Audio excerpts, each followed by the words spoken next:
cloudy skies, a sunny day, temperatures in the 80s for another Braves spring training affair. Today, your Atlanta Braves play host to the Houston Astros here at Champion Stadium. Great to be with you. Mike Morgan alongside former Atlanta Brave Brian Jordan. So many storylines throughout spring training on the field. We cover those for you. And earlier this week, the biggest one off the field was dropped when Chipper Jones announced this would be his final season in a big league uniform. And Brian, as a former teammate of Chipper, obviously big news for everybody. Well, it was huge news. It was so honorable for him to announce his retirement before the season. For one, it gives Frank Wren and the organization a chance to really plan for the future. He announces his retirement on Thursday, and on Friday he announces that he's having surgery on his torn left meniscus. Team doctor Marvin Boyster, he will perform surgery on Monday. And the positive thing to that is, hopefully he'll get the surgery done and he'll be healthy most of the way in the season. Well, in the meantime, that'll pave the way for Martin Prado to get some more work over at third base. He's having a terrific spring, and he's such a versatile player. Very positive player, and that's the big thing that Freddie loves. He's versatile. He can play anywhere in the infield, anywhere in the outfield, and when you need him, he can do it all. I talked to him before batting practice, and the thing that he said to me, Brian, I don't care where I play, as long as I'm out there contributing and helping his team win. Meanwhile, on the mound today for the Braves, it's Jair Jurgens. It was a tale of two halves of the season last year for Jair. When you look at it so far this spring, he has been struggling, and Jair tells us it's very important for him personally to get off to a good start. When you first pitch, you don't hit your spot, because usually a lot of leadoff men is going to take the first pitch, and that's the pitch you try to make a location, and you miss with that, you're like, oops, it's going to be a grinding one, it's going to be a tough one. Then that's where you need to really strap it up and battle and try to keep your team in the game and try to save the bullpen up. Jurgens had an all-star campaign last season. We know the Braves bullpen is going to be very good, but for the starting rotation, Brian, Jair Jurgens really needs to come up big in 2012. Well, he has to come up big. He was terrific in the first half of last season, but when you have a knee injury for a pitcher, especially a meniscus in your left knee, all that pounding you're coming down on, the one thing that Jair has to get over is the mental part of this game. And I talked to him earlier today, and he said, right now, Brian, it's not about my arm. I feel great. It's about the mental part of my game. I don't want to ever feel that pain again, and he's trying to make some adjustments. And right now, those adjustments are not working. He gave up 6 earned runs versus Detroit on his last outing. Hopefully, he'll bounce back and have a great day. Everybody would love to see that from the Braves side, no doubt about it. Jurgens towing the rubber for the Braves. It'll be the Duke, the veteran Zach Duke, for the Astros, playing their final year in the National League. First pitch and the starting lineups are coming up next.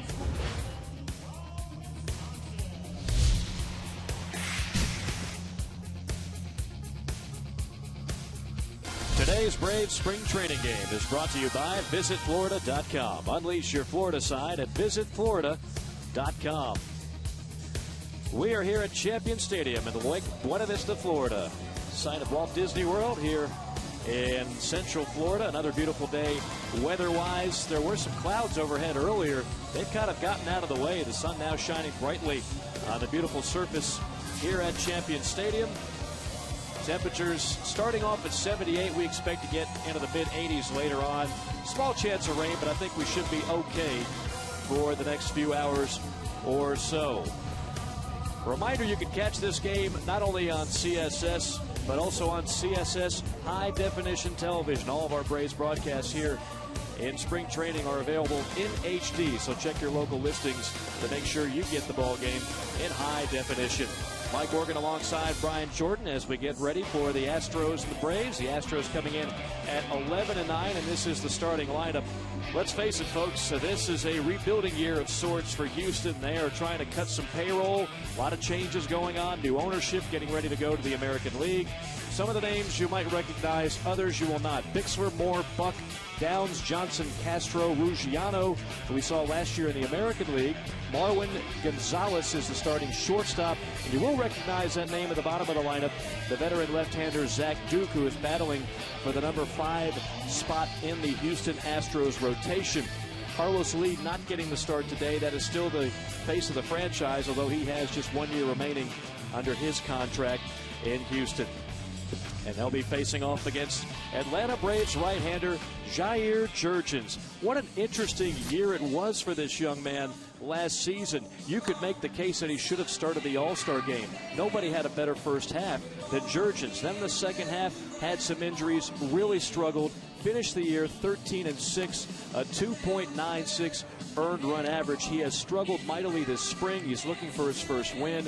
And no question, everybody would like to see Jair Jurgens have a good start today, have something positive, Brian, to build on for the start of the regular season. No question about it. His ERA is up over 10. He's given up 6 earned runs his last outing. But the one thing I can say about Jair, and because I had a knee injury, I had the meniscus tear, and I know how painful that is. And that's a pain that I know Jair remembers from last year, and he's hoping he never feels that pain again. He did not have surgery in the offseason. All he did was rehab it. And so far, he says it feels good, but I know he's trying to make some adjustments mentally so he, will kind of alleviate some of that pounding on the knee. And obviously, it's not working so far. So hopefully, he'll just let it go, get the mental side of it out of his mind, and gets back to that first half Jair we remember from last year. And really, if you go back to 2009, he was terrific. Had a 2.60 earned run average. He's a guy that, when he's on, can be one of the top pitchers around the National League. We'll see which Jurgens we see today. Our umpiring crew, led by Eric Lovelace behind home plate. Lance Barksdale, Sean Barber, Sam Holbrook working the bases. Brian Bixler will dig in, the starting center fielder. Jurgens zeroes in on Brian McCann behind home plate. First pitch is a fastball strike, and we are underway here from Central Florida. Well, it's going to be a good day. He got that first pitch over for a strike, so mentally he's feeling good right now. You heard him in his interview before the game. That first pitch is so important. Bixler swinging at the second offering and fouls it away 0-2. Jurgens 0-2 this spring with an ERA of over 10. Jair came over to the Braves a few years ago in the Edgar Renteria deal. Was with the Detroit Tigers organization.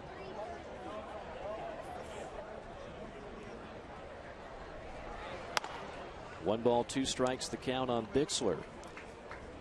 And originally, when that deal was made, everybody was wondering what is going on. Why do you make that trade? And didn't take long. Jair quickly made an impact, and people were happy with that trade. Swing and a miss, strike 3. 1 up, 1 down in a good way as Jair goes to work on the top of the Astros order. It's a good off-speed pitch by Jair. He set him up with that high fastball the pitch before, elevated his eyesight, and then he went with that slider down and away. Scott Moore, the lefty, the starting second baseman, into the batter's box. They play him straight up and straight away. Fastball strike, good velocity. You could hear the pop of the mitt from up here. Right now, Jair's showing good command. I know it's just a second batter, but he's hitting his spots. Ripped foul. Been an interesting career for Jurgens. His first full season came with the Braves back in 2008. Very effective, an ERA of 3.68. 2009, he really put up all-star numbers. Didn't make the actual game, but a 2.60 ERA. Then an off year in 2010, ERA over 4.5. And then last year again, great first half, bad second half. That one close. McCann framed it, but Eric Lovelace would not ring him up. That was a pretty good pitch. Too close to take if I'm the hitter.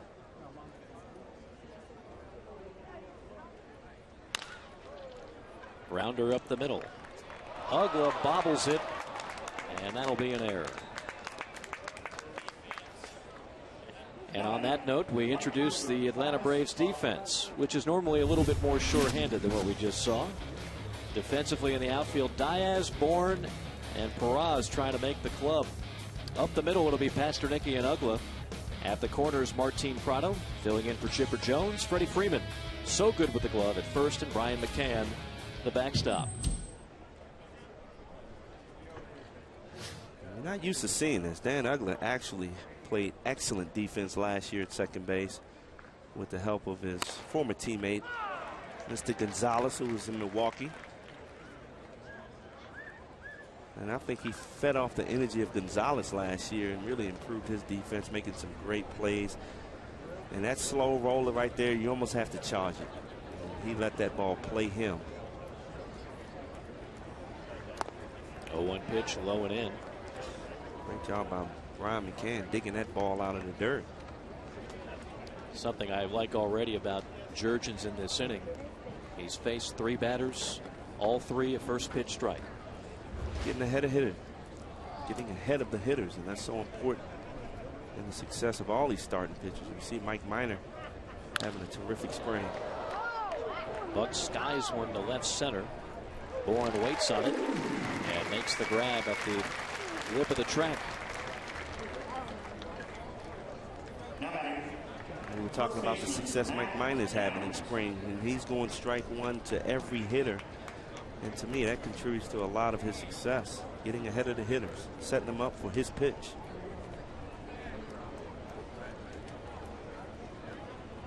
Now Matt Downs, the first baseman.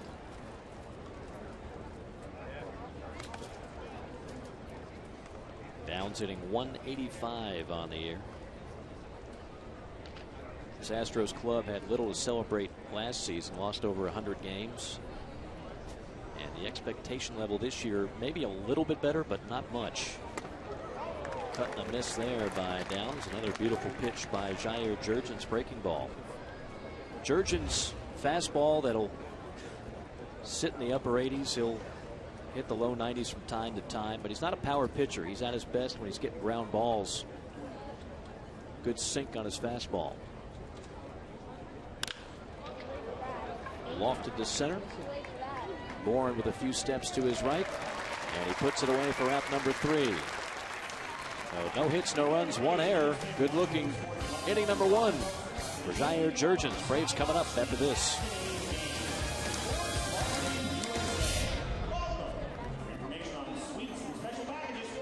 Florida on a beautiful Sunday afternoon. Mike Morgan, Brian Jordan. Braves and Astros scoreless. Bottom of the first coming up, with Atlanta hitting, led by that man Freddie Gonzalez, now in his second year as the Braves skipper. Let's take a look at the starting lineup for your Atlanta Braves. It'll be Michael Bourne, now in his first full season with Atlanta, trying to put together another great season as a leadoff man, hitting .268 in the spring. Martin Prado's been terrific. He leads the Grapefruit League in base hits, hitting .358.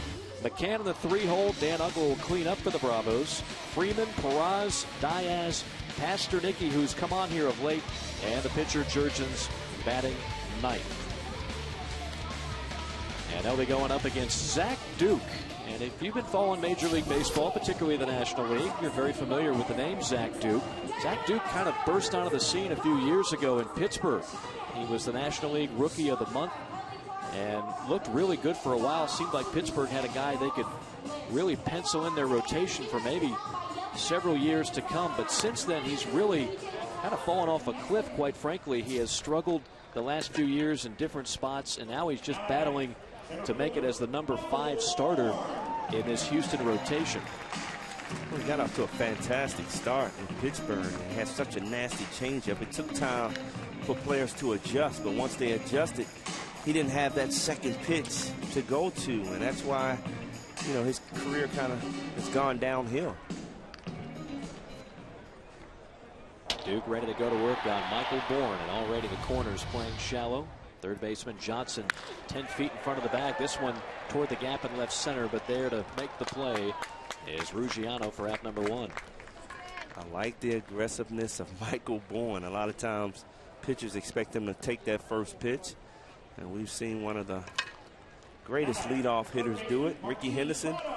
He'll sneak you on that first pitch and hit it a long way, and Mike Bourne, good drive to left field, but way to set the tone for this offense.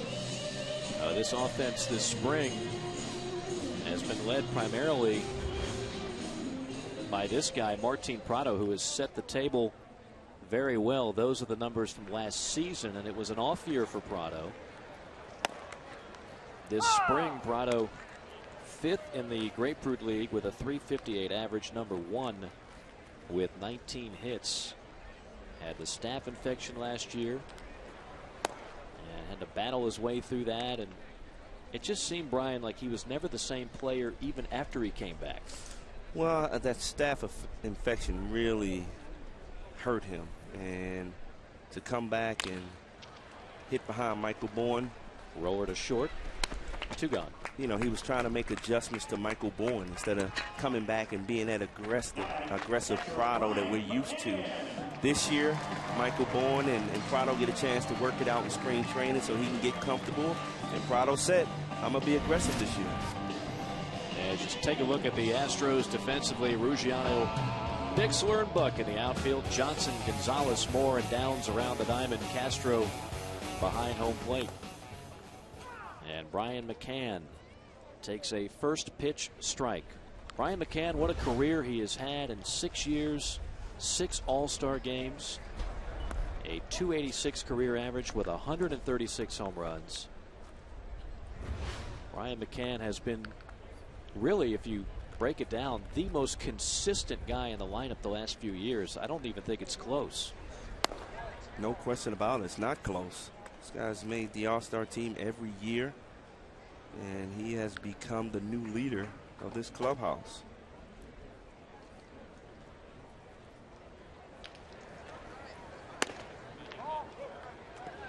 McCann batting 3rd today. Ugla cleaning up.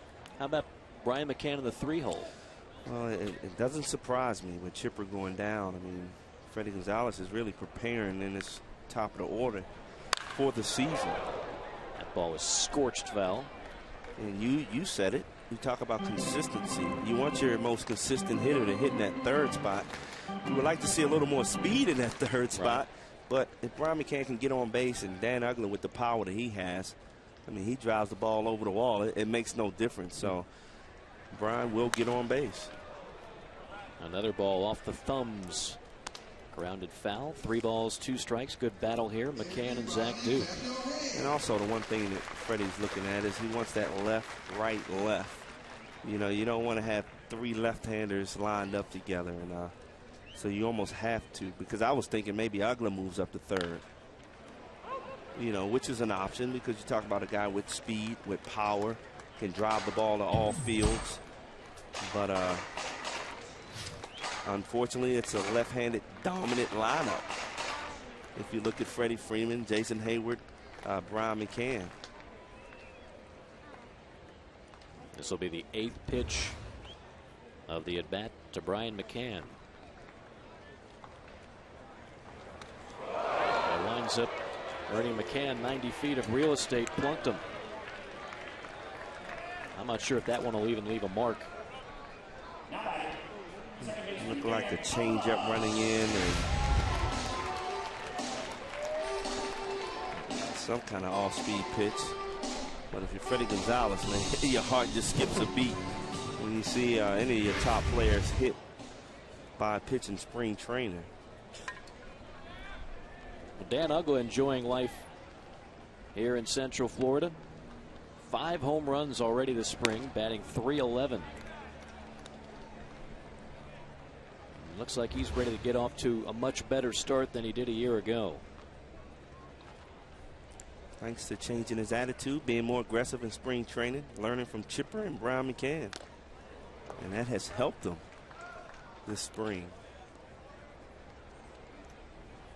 He hit a career best 36 home runs last year, but because of that hellacious start, the average finished at just .233. That was a career low. Well, if you'd have seen the first half of that season, you would have never thought he'd have got to .233. And you got to give him credit. I mean, he kept such a good attitude about it. He was, I mean, from the fans, media, he was a piñata for much of the first half of the Atlanta season last year. It was so well documented, the struggles that he had. 1-2 pitch swung on and belted. deep left center field. Back, and gone. Uggla cranks out his 6th home run of the spring, and the Braves are on the board. It's 2-0. Wow, Dan Uggla got the ball up in the zone, and he hit a whopper to left center. That ball was way midway up the wall out there in left center field. And he's just locked in. You get that ball up in the zone, he's going to hurt you. And that's exactly what Zach Duke did. See Bixler fall down trying to play it off the wall, but when it's on the scoreboard, it doesn't matter. Those Popeye forearms of his supplying the power, and he's now broken the tie with Alfonso Soriano, most home runs this spring in the Grapefruit League. And this is another guy in the lineup starting to swing a hot bat. According to Greg Walker, he's really starting to find his stroke. Had a terrific game the other day with a home run double. You and I had a great conversation with him last week about his ability to hit the ball to all fields. He said that came from playing wiffle ball in the backyard, where you had the only way you could hit a home run was to left field. And here's another ball to left field, hit well but playable, as Ruggiano is under it and flags it down for out number 3. But Dan Uggla continues his torrent hitting this spring. Home run number 6, so no doubter to left. And the Braves lead it 2-0.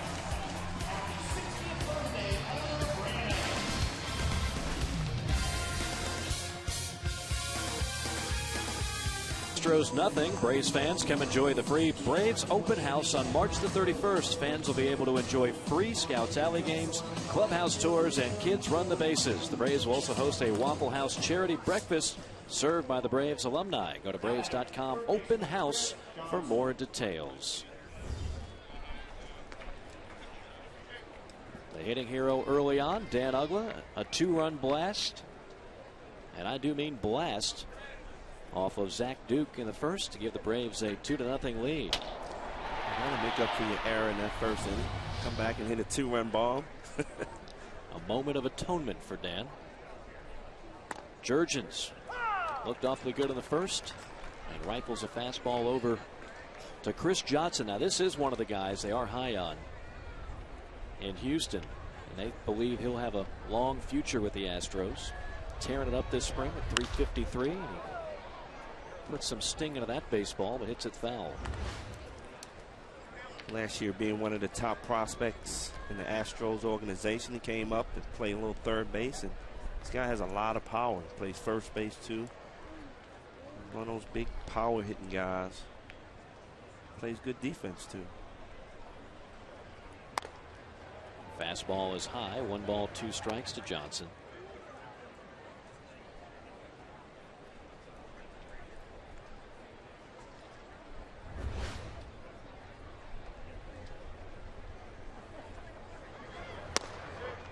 Wow. That's all you can say is wow. Didn't miss by much.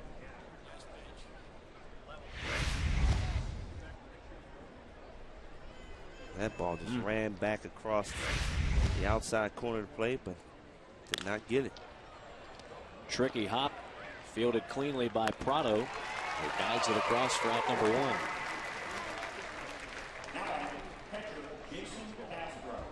Well, first test for Prado over third base. His new position, one of many. And he's so valuable. You know, you don't have Omar Infante anymore. You'll love to have one of those guys that can not just play defense at a number of spots, but also be effective in the lineup.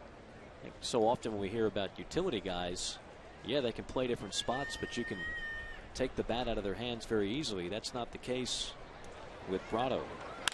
Castro, hot shot off the glove of Jurgens, over to Pasternicki with a 1-6-3 out. That's a wake-up call. That ball was lit up the middle. Wow. Mike, you got those kind of cat instincts like that? I would be in a hospital within 30 minutes. That's how good my instincts are in a play like that.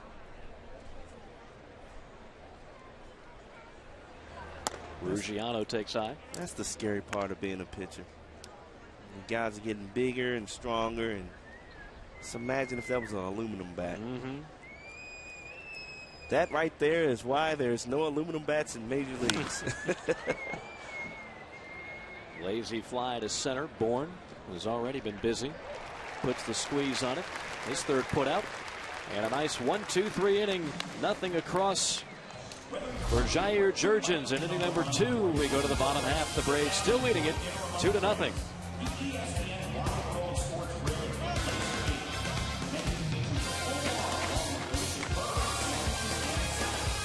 2-0 our score. Don't forget to get all the latest spring training information at css-sports.com, and you can answer the poll question and enter a chance to win a trip for 4 to Florida presented by Visit Florida. Check out the website css-sports.com. Alongside Brian Jordan, Mike Morgan, great to be with you here at Champion Stadium in Lake Buena Vista, Florida. A Sunday afternoon special. Peraza, Diaz, and Pasternicki, 6, 7, 8. In the Braves lineup. Peraza having a great spring. 387 thus far. A guy who put up some pretty good numbers in the Yankees organization the last few years. Really surprised the Yankees let this guy get away. Had a pretty good season last year in Scranton. Opening a lot of eyes here in the organization. 1 up, 1 down. Well, the Braves facing a lefty in Duke today. Good practice as you look at. Wow. If you look at productive outs last season, as we smoothly segue from one subject to another, the Braves have had a couple of troubles. One against left-handers.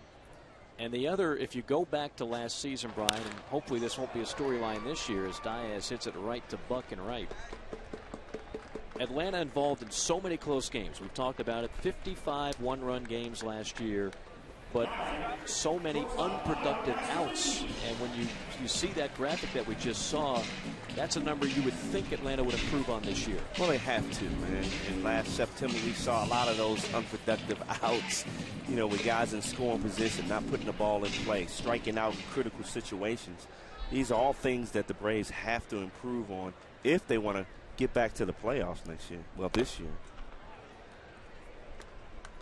Here's Pasternicki, and he's obviously been one of the focal points, one of the big storylines this spring, that battle going on at shortstop.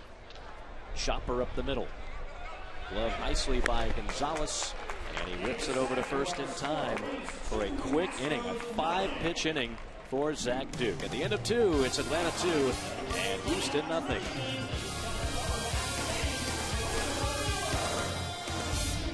There's nothing as we get you set for the top of the 3rd inning. Don't forget to join former Braves Ryan Klesko, Otis Nixon, Marquise Grissom, and others on Saturday, March 31st for the first ever Braves charity breakfast presented by Waffle House. Tickets are $12 in advance and $15 on the day of the event. Get your tickets now at braves.com/breakfast. A lot of your former teammates, Brian, in that group.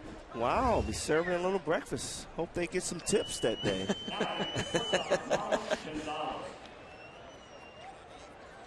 Jair Jurgens getting ready for the 3rd after being very effective in the early going. An 8-pitch second inning. And other than the error on Dan Uggla, he's been flawless. He's been flawless. He's being very aggressive. That first pitch strike that we heard earlier is so important. Well, he's getting it done. Hopefully this is one of those breakout games for him. First pitch a little bit low.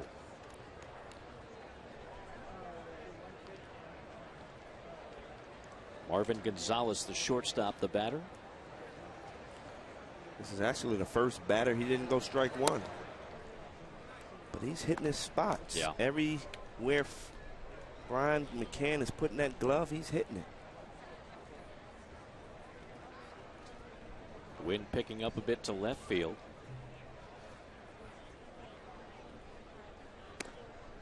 And that one takes a bite out of the inside corner for a strike.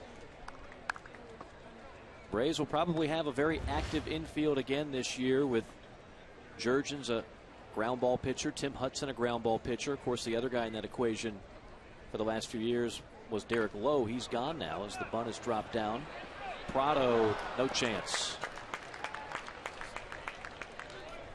So the leadoff man is aboard. Jair Jurgens, an interesting up and down 2011, and he says the key to doing well this year, have fun. That's what I try to teach the young kids. Like, you know, you need to have fun with this game because it can turn on you so quick. And if you're not having fun, when you're doing good or you're doing bad, when things really start going really bad, it's like you're going to be frustrated. And in a way, you need to try to find a thing to keep you motivated, to keep working, keep pushing, because this is a grind. It's only 62 games, and you know, you're not gonna have good days every day. Then you need to find something in your mind to keep you pushing and keep seeing the positive things. Well, Brian, and as Duke flies out for the first out, that really is advice I think any major leaguer can certainly learn from. No question about it. This is a mental grind, and you really have to be focused throughout the season. You can't take days off. And because when it's going good, hey, you feel great, but when it turns on you, it really turns. And if you don't have the mental capacity to deal with those different pressures and disappointments, then you won't be in this game long. And I think that's what Jair was, is trying to share with other young guys, because he felt it last year after having a very successful first half, and how quickly people can turn on you as far as fans. They're cheering for you in the first half, and when you struggle that bad in the second half, you hear some boos. Gonzalez with a sizable lead at first, drawing some attention. Nice fastball by Jurgens, consistently in the upper 80s. Every now and then he'll flirt with 91. Well, I don't know if you noticed, but on that bunt by Marwin Gonzalez, the thing that's really going to give Jair trouble is getting off that mound and trying to cover the bunts. And I noticed that he did not even make an effort to that bunt. He left Prado out there to do his job, and he's going to have to, during the season, remember that, because that's where he's going to hurt that meniscus, when you run off and you kind of react real quick.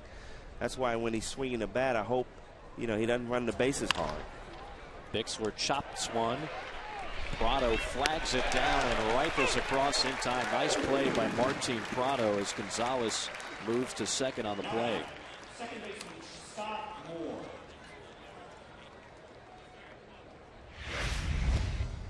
Let's take a look at this bunt here.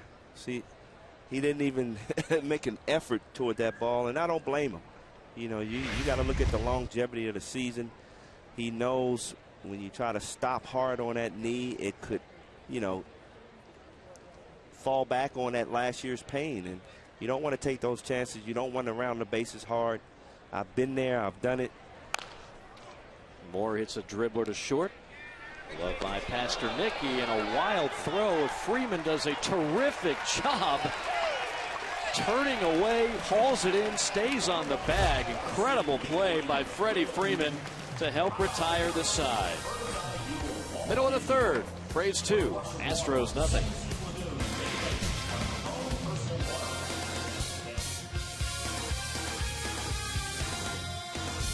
And a third, the Braves already on top 2-0 on the strength of a Dan Uggla 2-run blast to left field. It'll be Jurgens, Bourne, and Prado coming up this inning, and we expect to be joined by the Braves bench coach Carlos Tosca later on. We'll chat with him. We'll also have some other player interviews scheduled for you today, as we get a chance to get acquainted with many people in the Braves dugout. The Braves broke camp at 57 and are now down to 39 players. And we are now joined by the dugout by the Braves bench coach Carlos Tosca. Coach, how are you? I'm doing fine, thank you. Good to talk to you. I know it always seems like the spring training lasts a little bit longer than it actually does, but so far so good on a lot of different fronts. Anything that sticks out in your mind? Well, first of all, the work has been really good. The players have been very enthusiastic and worked really hard, and it's good to see those things come out in the game. You know, like a couple days ago, we worked on the 3-6-1 double play, and it happened in the game, and it's good reinforcement. Carlos, this is Brian. How you doing, buddy? I'm doing good, Brian. How are you? All right. How many years is it for you in spring training? I know you've been to a lot of them. This is my 33rd year, 33rd spring training. 33rd year. You call the defenses. Great play by Freddie Freeman. Tell me about your shortstop situation. I mean, both of these guys looking pretty good. How hard have they been working outside of the game? And I know you got a close eye on these guys. Yeah, they've both been working really, really hard. And the one thing that I think that they need to do is just to slow themselves down a little bit. Sometimes they get a little excited out there and don't think they have as much time as they really have. And you know, that's only natural because they're trying to impress and show their best. Carlos, as we look at Michael Bourne at the plate right now, you get him for a full season in 2012, combined with Prado and Hayward. Of course, I mean, you've got some horses out there where you can play around a little bit in the outfield and cause some problems for fly balls from opposing teams. Yeah, we're pretty solid out there defensively. All three of those guys cover a lot of ground. They're all three good throwers, and they have good instincts out there. And we're very fortunate to have Mike, not only from the defensive side of the ball, but he provides real spark for us at the top of the lineup. We talked about Pastor Nicky. How about Andrelton Simmons? Tell us a little bit more. He's not in the lineup today, but the more we talk to players and coaches, I mean, their eyes light up when they talk about his raw defensive skills. Well, the thing, physically, he's very, very impressive. He's got a plus arm, and he throws with ease, and he can throw from a lot of different angles with ease. But the thing that's probably impressed us the most is his feel for the game, his instincts when he's out there. He plays defense as if he's been playing in the major leagues for 10 or 15 years. I mean, he just instinctively does things day in, day out that really impress you. All right, we're listening to Carlos Tosca, assistant coach for Freddie Gonzalez. Carlos, Jordan Perez, this guy's having a terrific spring, came from the Yankees organization. You know, we know he's battling for that 5th outfield spot. I mean, in your eyes, I mean, how does this kid look? He's swung the bat very, very well. He likes to hit that fastball, which, as you know, that's what you need to do to stay here in the major leagues. And he gives you good at bats. He battles through at bats, and he's got some speed, so he's not a clog when he gets on the bases, and he's able to play all 3 outfield positions. He can throw, so he's been impressive in camp. Carlos, one final question, and it couldn't be more timely here because you got Bourne at first, you've got Prado in the 2-hole at the plate right now. We've talked about it with Martin, the challenges of being in the 2-hole with a base stealer in the leadoff spot, which has been, quite frankly, rather unique to the Braves over the last few years. Do you feel like he feels more comfortable now with that scenario? I'm certain that he does, and that's a good point, because if you're not used to having someone in front of you that can steal a base, who's been the league base stealing champion for a couple of years, it takes a little bit of getting used to. But the good thing is that Michael has told him not to worry, that Michael picked his pitch to go on, and so that's kind of freed Martin up a little bit. All right, we're going to free you up, let you get back to business. Carlos, thank you so much for the time. Thank you, guys. Thanks, Carlos.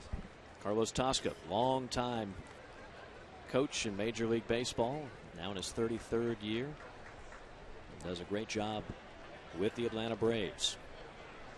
Count is 0-2 on Prado with Bourne twitching at first. Little jam job flare, takes a weird bounce, and everybody's going to be safe. Wow. Talk about English on that baseball. Minnesota Fats couldn't have done it any better.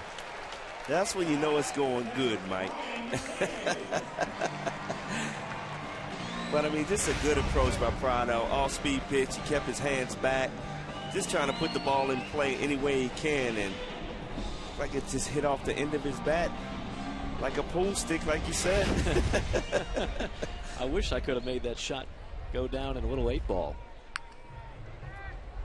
So 2 on, 1 out. Brian McCann at the dish. He was hit by a pitch his first time up. Braves already leading at 2-0. Another thing I can tell you about Carlos Tosca, he's a good golfer. He's a real good golfer. Inside on the breaking ball from Duke. Well, the Braves hope this will be a scenario that you see all season long. Bourne and Prado on base, McCann at the plate. With Ugler behind him. Pick your poison. 2 balls, no strikes. Remember a couple years ago, Brian McCann, the story was the vision. Would he wear the goggles? Would he not wear the goggles? LASIK surgery and everything else. That's all been rectified. As you see, the gate out there in right center has been opened up. Shut that door.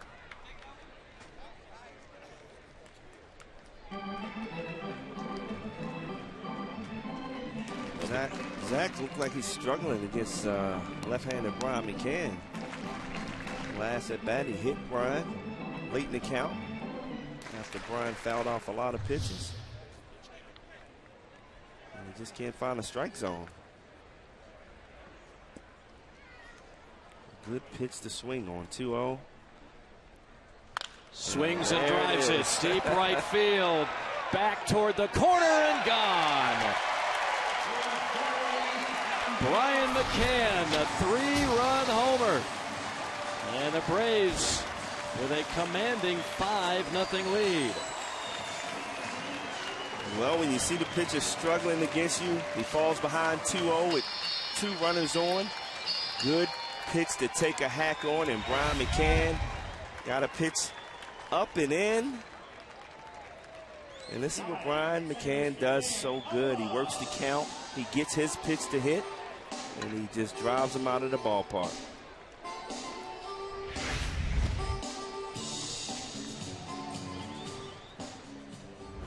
Braves playing some long ball. Second home run of the spring for Brian McCann.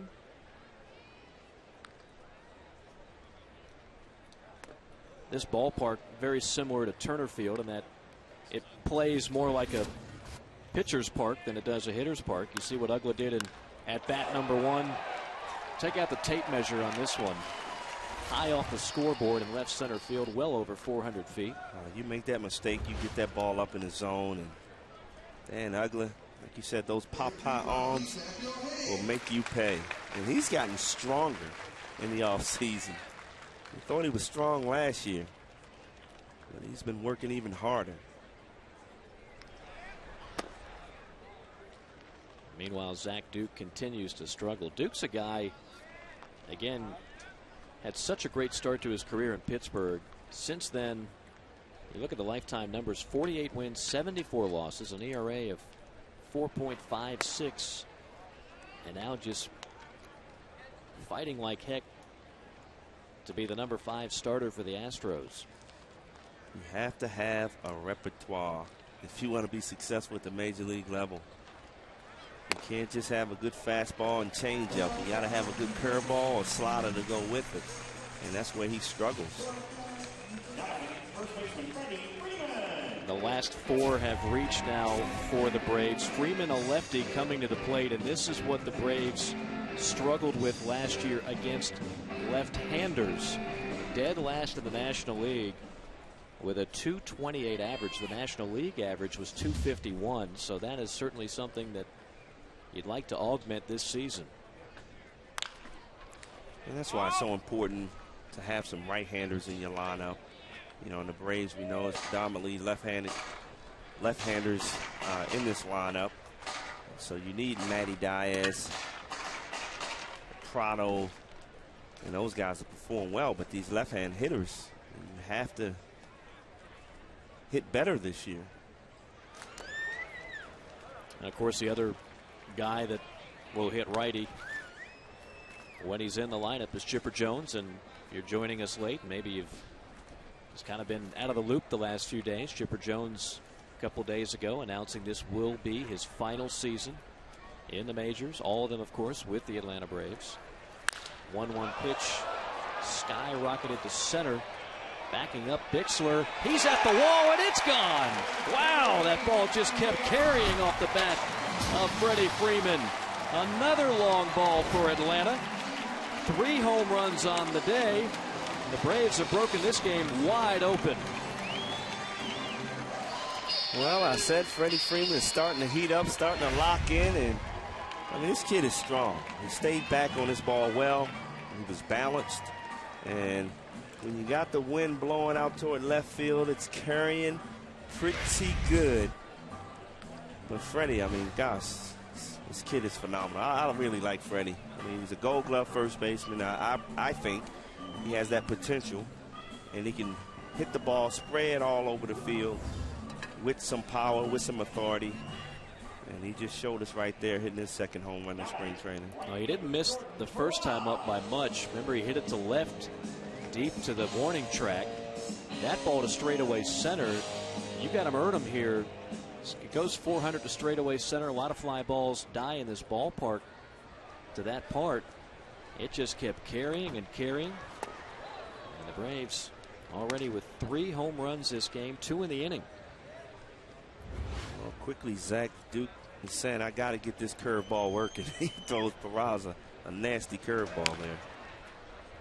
0-2 now the count to the Braves right fielder. Peraza trying to see one of those final outfield spots. You know the first 3 are going to be. Well, after looking at that graphic, you know, the Braves versus lefty, I think he really has a good shot at making his ball club. Hitting with power from the right side. He can play all 3 positions. You heard Carlos Tosca say. So if I'm him, I got to finish this spring training, you know, putting up some good numbers, making some plays in the outfield, and cross your fingers. He's yet to get a major league at bat. He made it to AAA last year with the Yankees, Scranton Wilkes-Barre. He had 289 in AAA. 9 home runs, 52 runs batted in. He was named a Yankees minor league all-star following last season. And the Braves just picked him up as a free agent. Zook pops him up. Johnson coming down the line. 2 gone.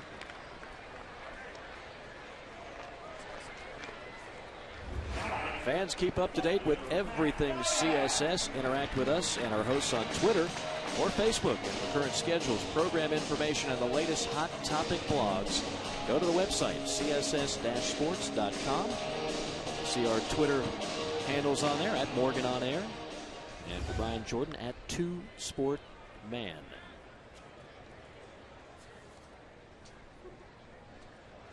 Matt Diaz with that upright stance. Swings and misses for strike 1. Matty's been working really hard down here in spring training, trying to learn to drive the ball the other way. It's so important for his success. Is keeping his eyes the other way. He's really starting to pull the ball too much, and he realizes that. I watched him in batting practice drive the ball to right field an awful lot. And I tell every kid, I mean, learn to drive the ball the other way and you'll become a terrific hitter. If you become pull conscious, you know, it's a lot tougher to have a good average. And we know, we've seen Matty Diaz bat over 300 with the Braves a couple years back. And hopefully he can return to those numbers. Keep his head right up the middle.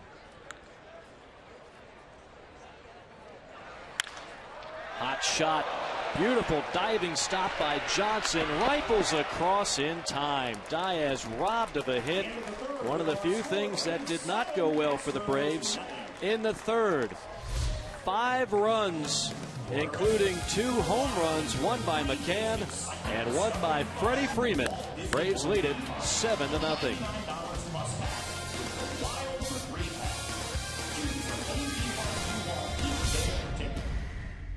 Away with the Braves leading it 7-0 on the strength of 3 home runs, one by Uggla, one by McCann, and one by Freddie Freeman. The Braves have struggled at times offensively this year. taking out some frustrations today as we go back into the Wayback Machine. 1995 opening day starting lineup against the Giants. Of course, this team went on to win the World Series. Familiar names: Grissom, Blauser, Jones, McGriff, Justice, Lopez. Mike Kelly might surprise some folks. Villemmer batting 8th, and one Greg Maddux in the 9-hole. Braves defeated San Francisco 12-5 that day, and of course later went on to defeat the Cleveland Indians in the World Series. Sluggers today: Freeman, Ugla, and of course Brian McCann. Well, Freddie Gonzalez has to be feeling good about the breaking out of the power today. Something that the Braves fans have been waiting for.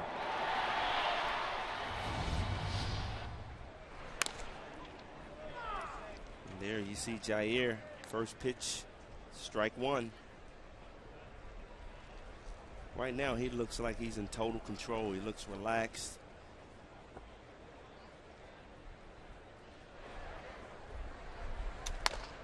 And 10 first pitch strikes already for Jurgens today.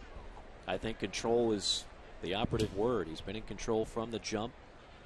He reminds you so quickly, you know, just when you perhaps, I know some people got down on Jurgens last year with that second half, but then he'll have a start like this where he reminds you just how good he can be and how valuable he can be to this rotation.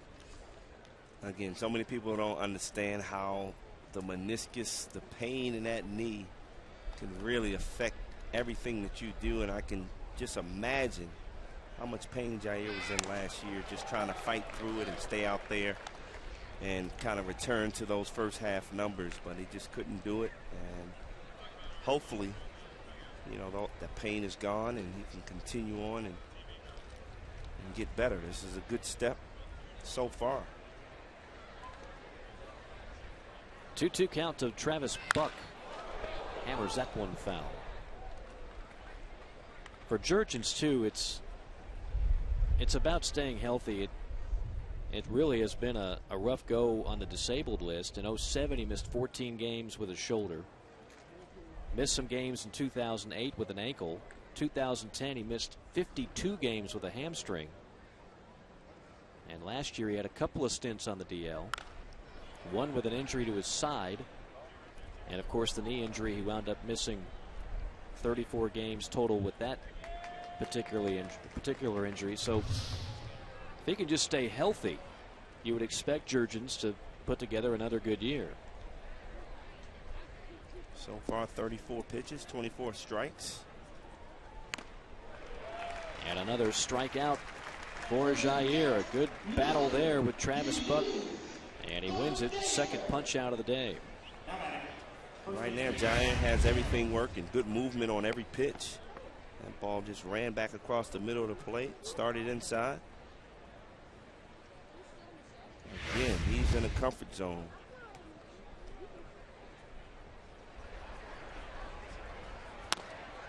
Swing and a miss by Downs, who flied out to center his first time up. After Jurgens, we expect to see Asensio and Flande out of the bullpen. Johnny Venter is going to get a little bit of time off, but should be back soon. Want to make sure not to use him too much. He led relievers last year in appearances, and he's so valuable to the bullpen.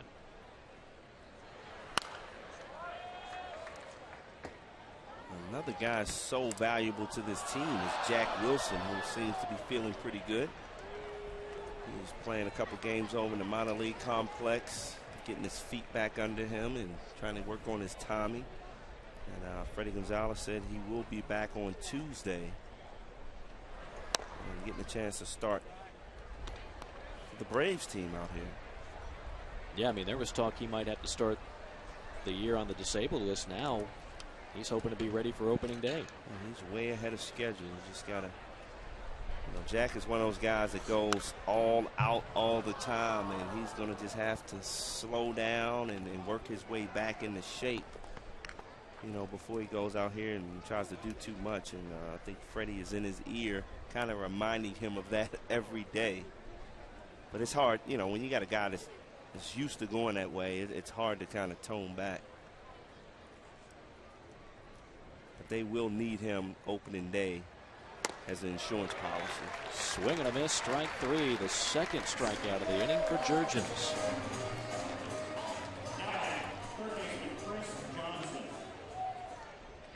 Jair is just getting on top of everything. I mean, good fastball, decent movement, and he's still up there in the 89-90 range.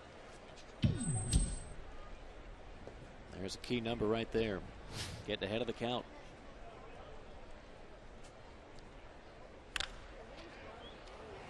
Bouncer to Prado, collects it on one hop and throws across. Another quick, efficient 1-2-3 inning for Jurgens. Middle of the fourth, Braves 7, Astros nothing.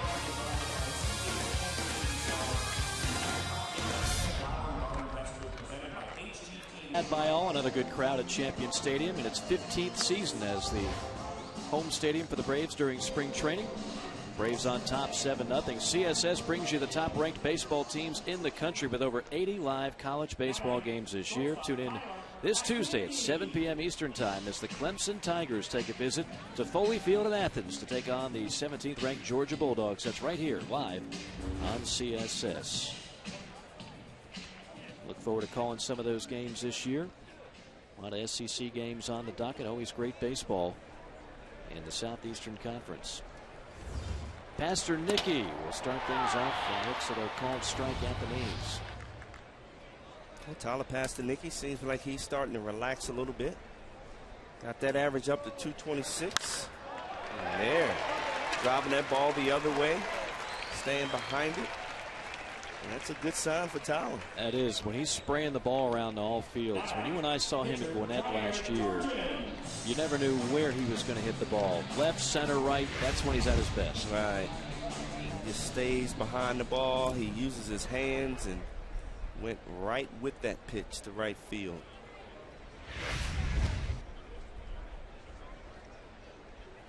Jurgens squares. Bunts it foul. I talked to Tyler before batting practice. He looks so much more relaxed. He's even taking batting practice like he belongs now. And I like that. He's starting to grow. He's starting to get that confidence that we were talking about last week. Johnson halfway down the line, and Jurgens takes a hack and serves it into center field for a base hit. Why not? He's done everything else well today. Everything's going good. This is the perfect way he's supposed to do it. Show bunt, pull back, and wow, get it done just like that. Right back up the middle.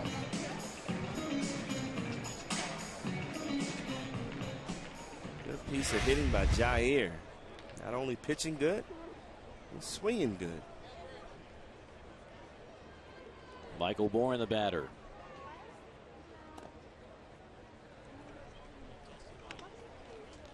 We talked with Michael Bourne about working with a number 2 hitter and trying to take the pressure off of Martin Prado this year. You coming in the middle of the season and doing it, you got somebody trying to tell him to do something different than he's been doing the whole year, and it might be hard for him to adjust to that. Right. So you start off in spring training doing it, y'all can work together on whatever it is. And Bourne hits it down the line, a base hit, scoring Pastor Nicky to make it 8-0 Atlanta. Michael Bourne reaching for the second time today. And this was scary for me when I saw Michael pull his ball down the line. All I could think about is Jair Jurgens running around the bases. And this is an easy triple for Michael Bourne, but he knows Jair's in front of him. He knows he's babying that knee, and he just automatically stopped at second. And I'm glad to see Ron Snicker put up the stop sign for Jair Jurgens.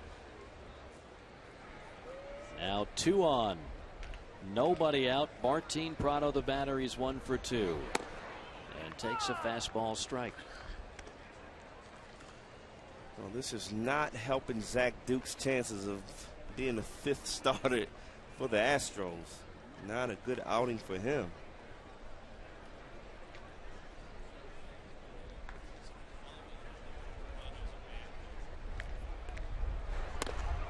Check swing by Prado. It did not go around. Bourne at second, Jurgens at third, Prado at the plate.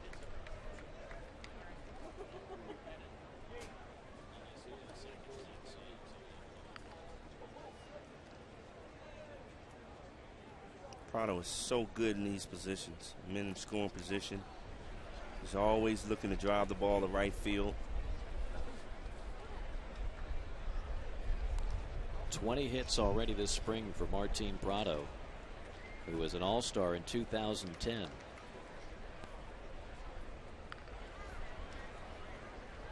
Duke checks and fires.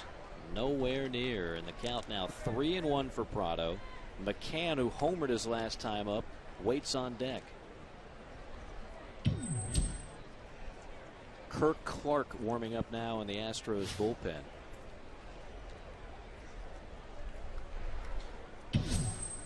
Zach's been leaving a lot of balls up in the zone all day long. And he looks like he just doesn't have it anymore. Prado chops one to third. Fair ball. Jurgens, who went back to the bag, he'll score easily. Bourne has to downshift before he touches home plate. 2 more runs batted in, this time for Prado. The Braves have reached double digits. It's 10-0. Zach tried to go inside on Prado, and Prado got his hands in. And the ball just kind of walked the chalk there. Chris Johnson could not make the play. And that could be it for Zach.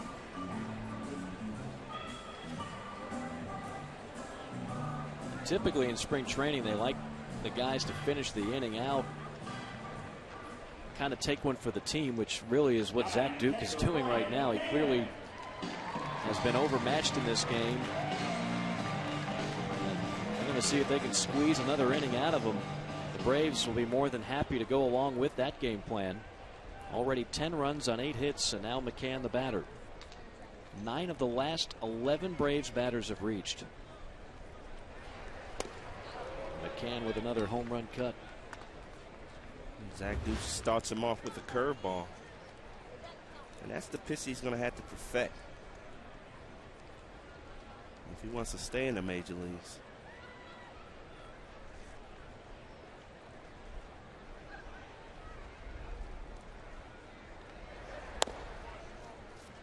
One ball, one strike to McCann, who has been hit by a pitch and then hit a 3-run homer in the right field corner.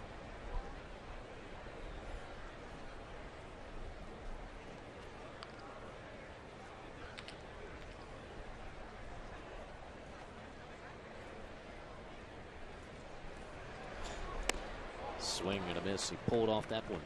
Another good curveball away. Duke has already thrown 70 pitches, and we're in the bottom of the 4th.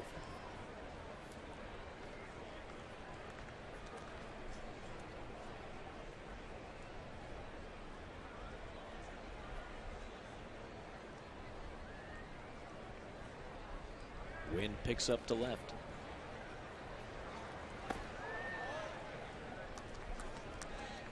Duke right now, Brian, looks like a guy that just does not trust his stuff.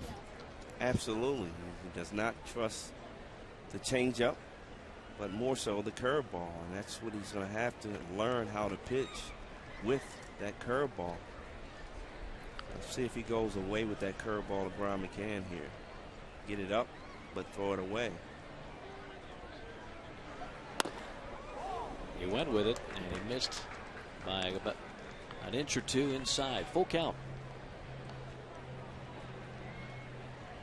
Here's when Brian McCann is just so good. Full count. He went from 1-2. He worked the count back to 3-2. Now he's waiting on his pitch.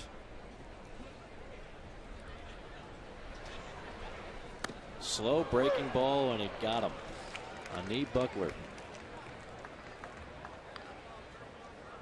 And that's okay in spring training. You sit there, your pitch is that fastball, 3-2 count. You're looking for it. Zach Duke surprised him with that hanging curveball.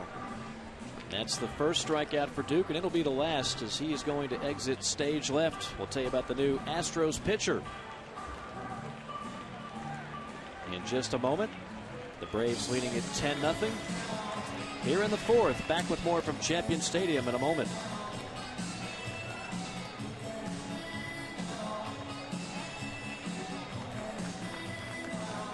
You feel somewhat for the young man because you know when you've reached a stage in your career or you've struggled the last few years and you're battling for a number 5 spot, the end is not too far off potentially for Zach Duke. Hopefully better days for him, but great news for the Braves.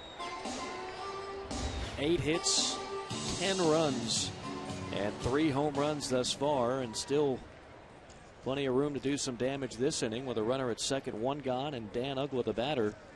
As you see, the new pitcher for the Astros from minor league camp, right-hander Kirk Clark. Uggla hits one a mile high. Back of third, foul ground, and a nice play by Gonzalez to put it away. Excellent play by Gonzalez, not giving up on that ball. And that ball was way up there and the wind's blowing.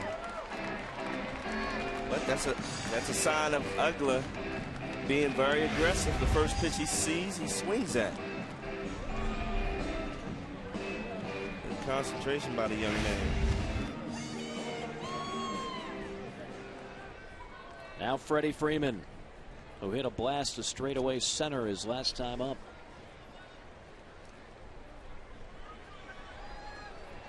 It's hard not to get excited about this guy the more you watch him play.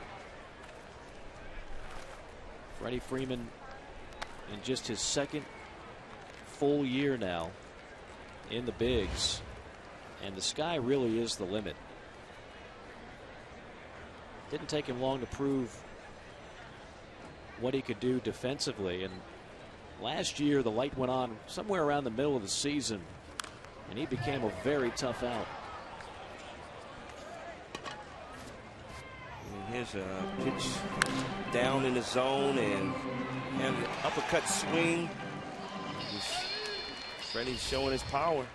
Straightaway center field.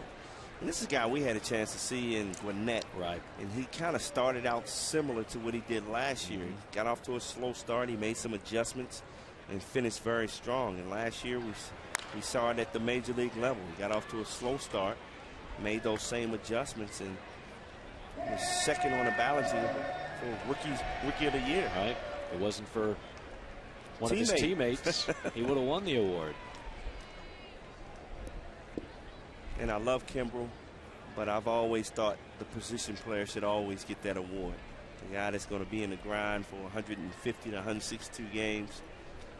But the numbers that Kimbrel put up last year for a young closer had to be impressive.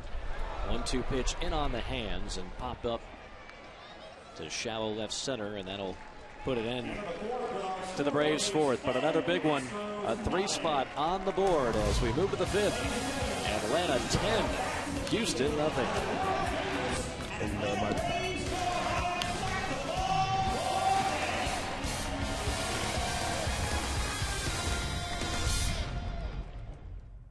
Great reasons to come to the ballpark, watch the Braves here in Lake Buena Vista during spring training.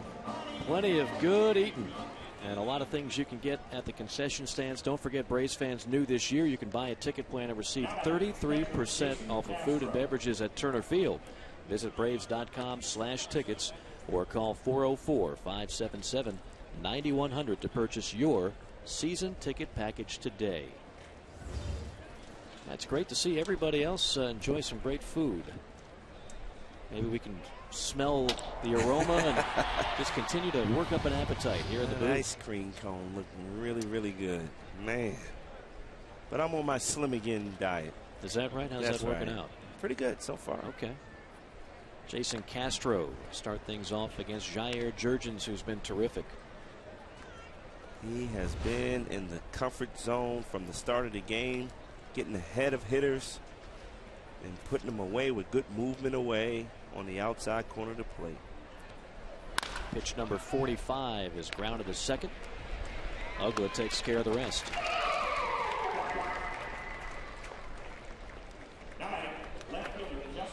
And that was a big concern from, I think, a lot of the fans last year. They'd heard different things about Uggla defensively, but as you pointed out earlier in the game, he was very good defensively last year. You know what the range is or isn't, but in terms of making the plays, Dan Uggla was very good. I really think Alex Gonzalez had a lot to do with that, you know, working out in spring training with him last year.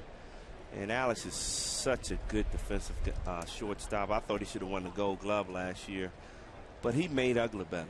You know, they worked hard together. It was a good combination. And a lot of times you feed off the energy of a great fielder. And watching Gonzalez last year, all of a sudden you saw Dan Uggla making those same great plays right to left.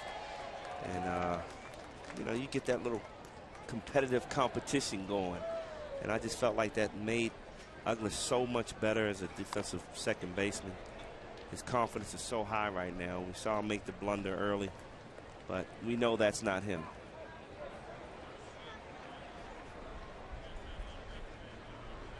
He's still trying to figure out which shortstop he's going to be working with come opening day.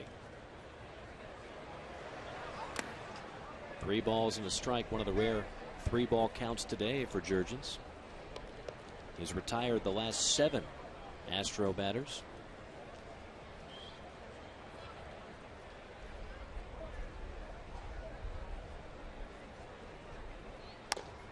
That one right over the outer half for strike 2.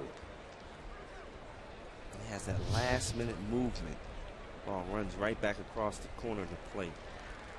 That's when he's at his best. Have that type of movement on every pitch.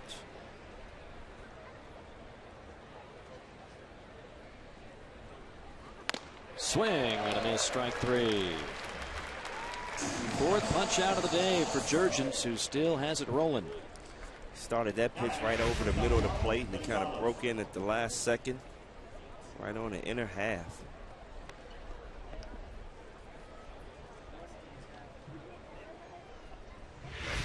Man, I remember I went out pitched in high school. Gosh, I wish I had that type of movement.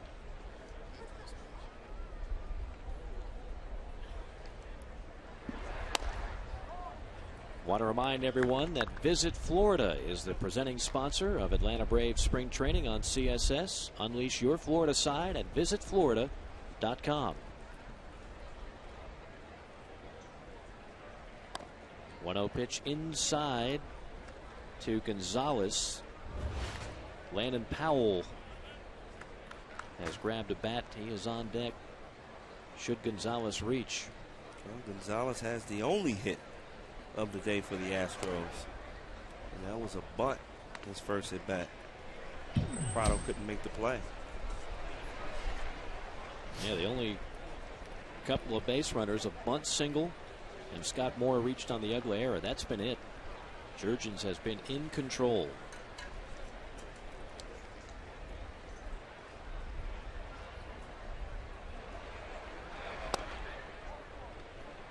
And that one misses for a rare walk. Gonzalez aboard with 2 away. This is Landon Powell's guy that I'm pretty familiar with from calling a lot of games back at his alma mater, South Carolina. He was an All-American catcher, a first-round draft pick of the Oakland A's, and is now trying to make the team here in Houston.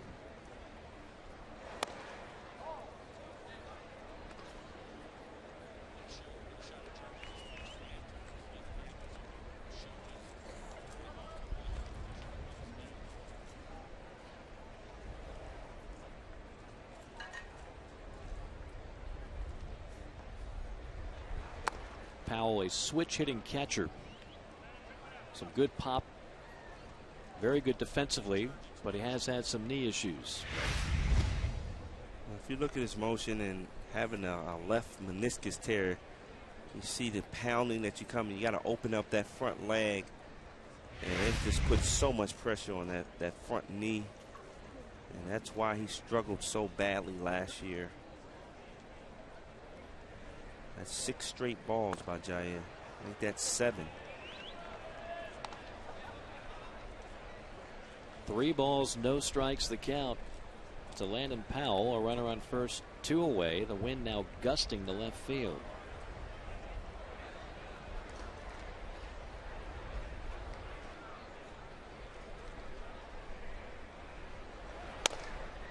That one grooved over for a strike.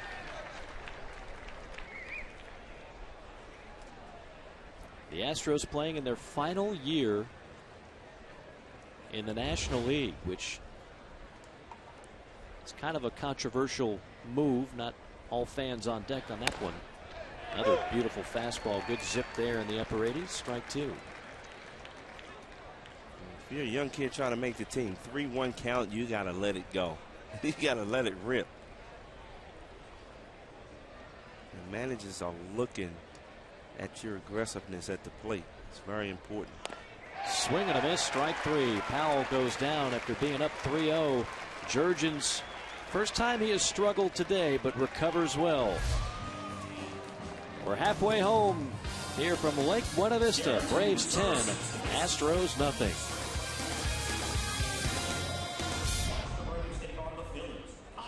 And the Astros nothing. A new Braves pitcher, or Braves Astros pitcher rather, is Brandon Lyon.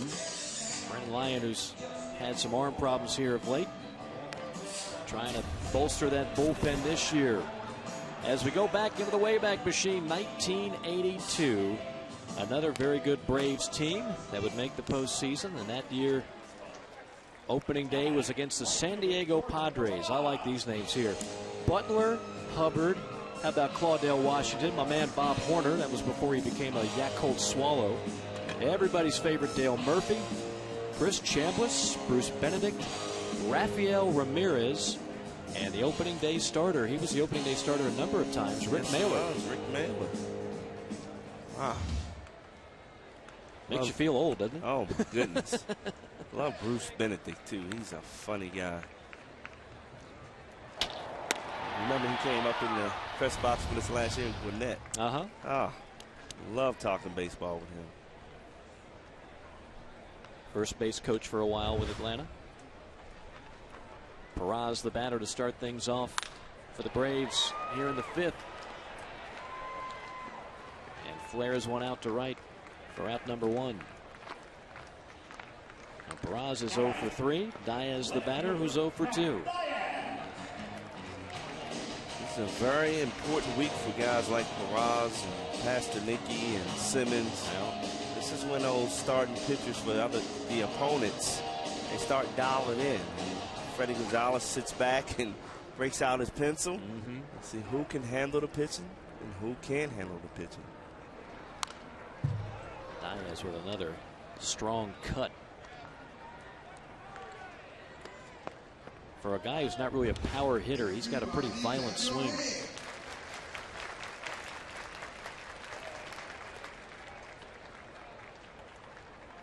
Former Florida State Seminole, Matt Diaz. Diaz was a career 300 hitter. He finally went below that mark last season, and he was in Pittsburgh, and I think it's safe to say he is more than happy to be back with the Braves. Yes, he is. A slicer down the line, and that will bounce foul. But to go back to your point on how important these last couple weeks are for a number of guys. The first couple weeks, just kind of getting warmed up. A lot of the young guys. And you had 57 guys on the roster a couple weeks ago, and now we're starting to get to the nitty-gritty. Everybody's got to slice that roster down to 25.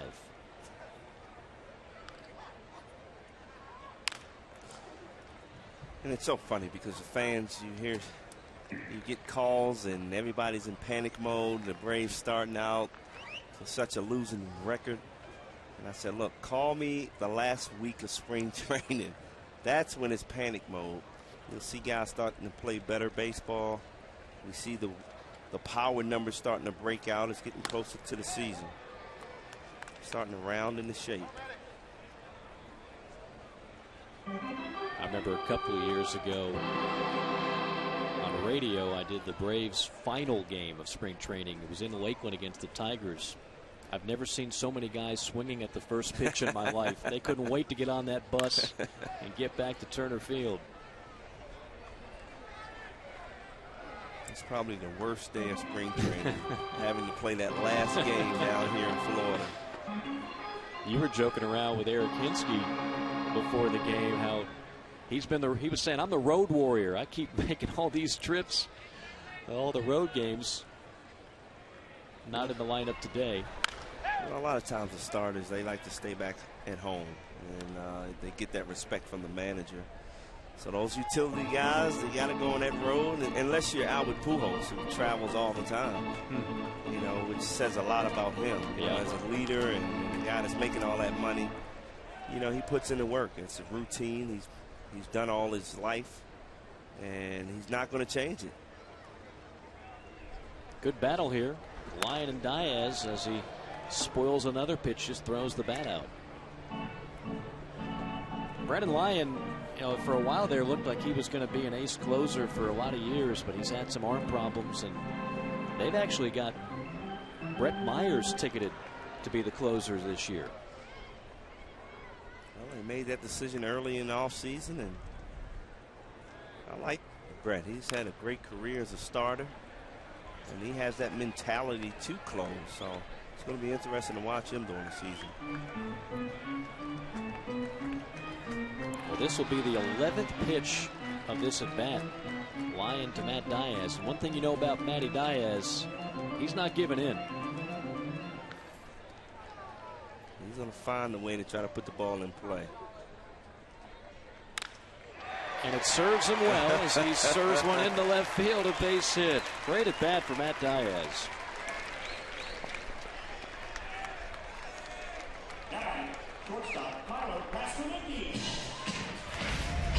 Good battle. Gets a curveball up in the zone, drives it in between short and third.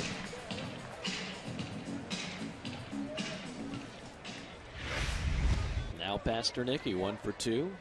Spray one to right his last time up.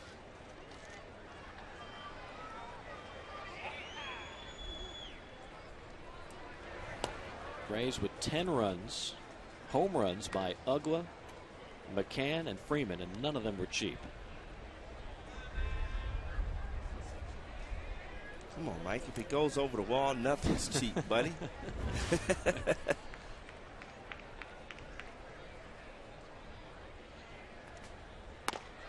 I keep thinking of Julio Teheran in that one game where he gave up 6 home runs. He would probably say, some of those were cheap. They were wind blown. That's a tough place to play early in spring training out in Lakeland.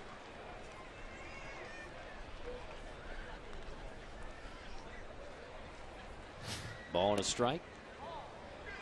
2 balls and 1 strike now to Pasternicki, who would love nothing more to finish off spring training on a high note and try to grab hold of that job. Starting shortstop job between him and Andrelton Simmons.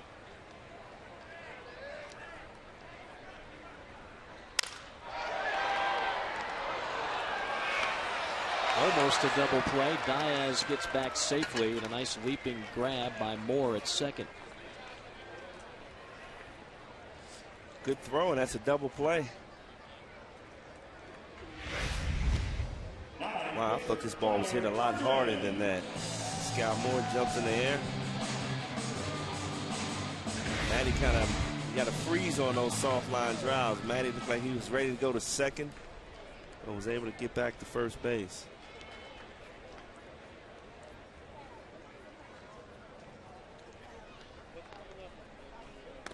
Jurgens, who had a base hit after showing bunt, pulling it back.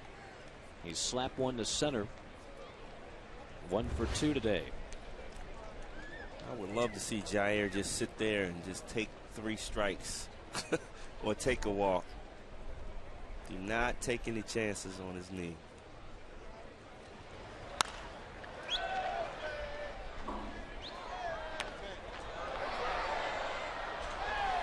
But he loves to swing the bat, so he's going to try to go deep. That was a good swing.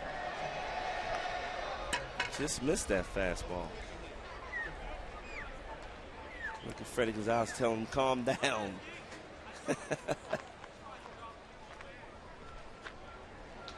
First ever major league pitcher out of Curacao. Of course, the Braves have had some luck from that country with Andrew Jones, Randall Simon.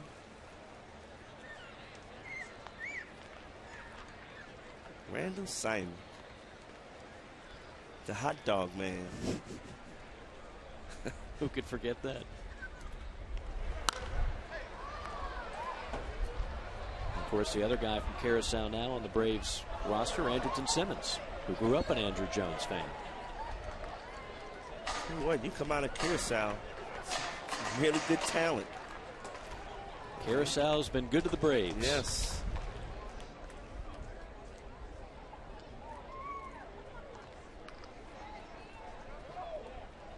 1-2 to Jurgens, who's been stingy at the plate. He's not giving way at all to Brandon Lyon. Give away. Go back and pitch.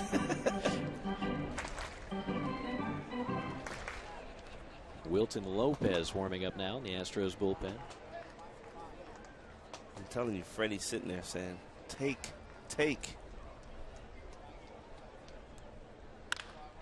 Jurgens says, hey man, I'm a hitter. Let me swing. 2 base hits for Jurgens. Wow. Both up the box. Well,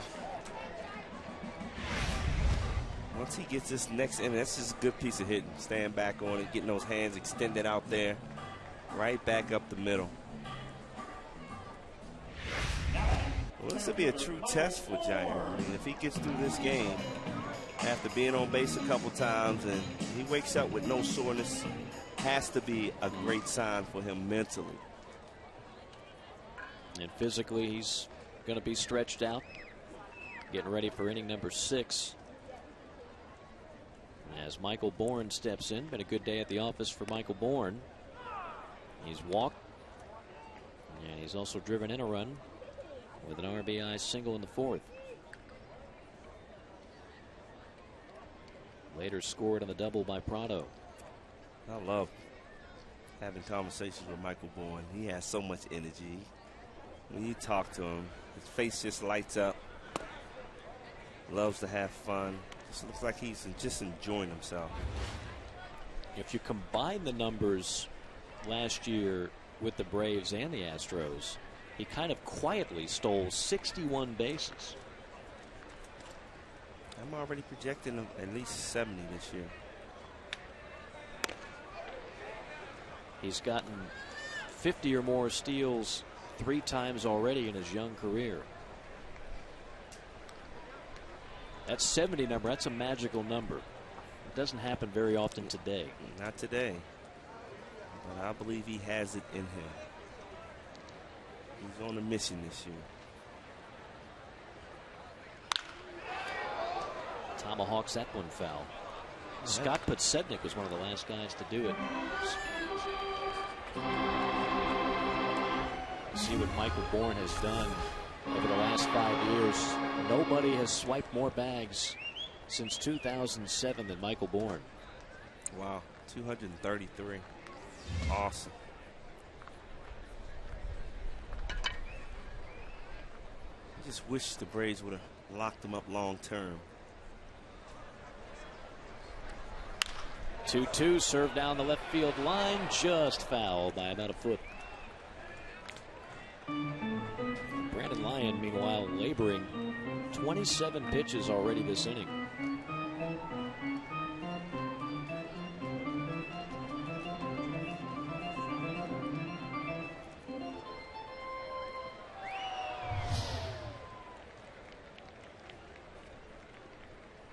Bourne, who started his career with the Philadelphia Phillies back in 2006.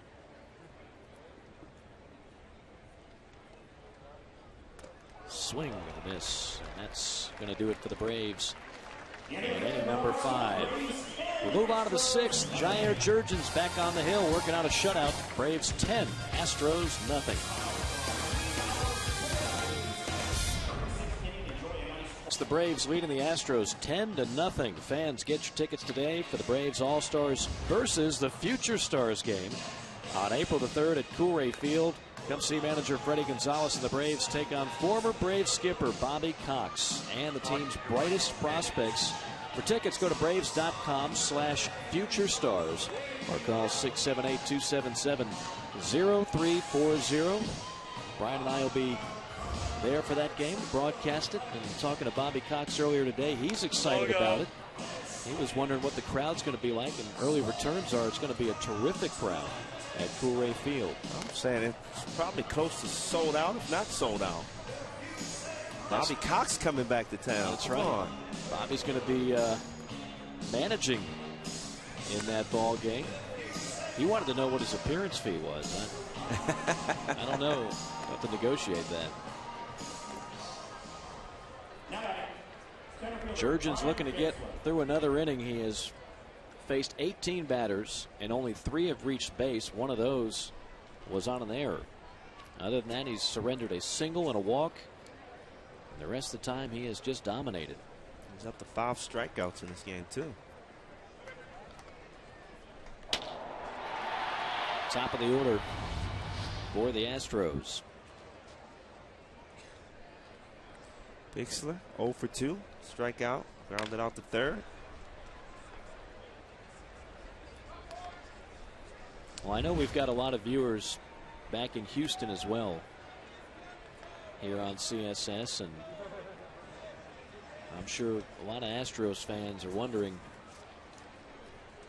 what this team, what this franchise is going to do in the next couple of years. They've got a couple of big contracts that'll be up after this year, including Carlos Lees and Brandon Lyon. And a good chance those two will not be back, and then you're pretty much starting from scratch. A youth movement. They've got a beautiful ballpark. If you've ever been to Houston, that's one of the nicer parks out there. Fly ball to right. And Perez is there for out number 1.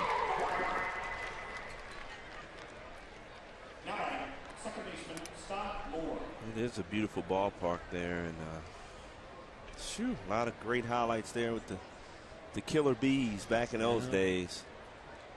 There's only one of them left, Lance Berkman, who had a terrific year in St. Louis last year. He'll be back with the Cardinals. I was talking to one of the Houston Astros personnel people before this game and asking him, well, what do you think the reaction is, and what do you think the fans will be thinking about with the move? And he said, you know, a lot of them will miss this rivalry, Houston-Atlanta, because for so long they were playing in the same division and facing each other several times a year. And you've got some great matchups over the years between these two clubs. A lot of Atlanta fans in Houston, too. And vice versa. A lot of Houston fans in Atlanta. So, but it's going to be different. You know, to see Houston go to the American League, and especially out there on the West. And being with Texas, that's going to be a huge rivalry now. Playing in that interleague 6 games. Now you expand out to 12 to 19 games. I believe it's 19 games now. So that's going to be an interesting rivalry. But you and I were talking about this. I mean, Milwaukee moved from American League over to National League. Why not move Milwaukee back? Right. You could have just saved a lot of trouble and just kept Milwaukee in the AL. Exactly. Everything would have been status quo as Jurgens picks up strikeout number 6. Scott Moore, the victim. Speaking of the Astros moving to the AL, this is the reaction from some of the players changing leagues. It's kind of a weird feeling, having the last year being the NL Central, but we're definitely gonna not look past it and really try to attack this last year in the National League and do everything we can to put our mark in the NL Central and do the best we can. You can't even think about it yet. We really got 1 year left in the National League. We're going to focus on that. But I think next offseason when it hits us that we're going into the AL West, it's going to be a different scenario. So we'll worry about it when we get there. But it's definitely something we're going to have to get our hands around. And then you got to pitch against Pujols in the same division. Yeah, we missed them 1 year. Only get 1 year off, and then we get Fielder back as well. So it will be a challenge. And I would imagine if you're a guy like Bud Norris, who's a good young pitcher, that's what you're most concerned about. Now you got to face the DH. You got to face Pujols. He mentioned Fielder, a bunch of great hitters in the American League. It's a base hit, a sinking drive into right, throw home, and McCann can't field it. A run scores, and for the first time today, the Astros find home plate. Good piece of hitting by Matt Downs. Kind of reached out there and slapped the ball to right field. And Jordan Perez, he does have a strong arm, but you got to give Brian McCann a better chance. If you're going to throw this ball, either you're going to throw it all away or you got to shorten it up where you're not having a short hop Brian McCann and put him in a difficult situation there. Yeah, that was right in the danger zone. Yes. And after watching Buster Posey a year ago, don't take any chances. I thought there was an interesting write-up about that. Bruce Bochy coming out and telling reporters he has instructed Buster Posey, don't block the plate again on a play like that. Don't risk the injury. We need you all year long. Well, that's tough. I mean, for a manager to tell a player that, because it's instinctive. He's been doing it so long that, it's tough to kind of change. So, but I understand why he wants Buster not to take that chance, because that's the franchise guy. Right. I mean, if he stays in that lineup, they make the playoffs, in my eyes. With that pitching staff, the way he handled that pitching staff, it's a much better team. So he needs Buster Posey on the field, and it's good to see him back because he was one of those bright stars that I think fans love to watch. I know myself as a fan, I love to watch him. Nice let up there by Jurgens for a strikeout. Number 2 of the inning, number 7 of the game. The Astros finally played a run. Middle of the 6th. Atlanta 10, Houston 1.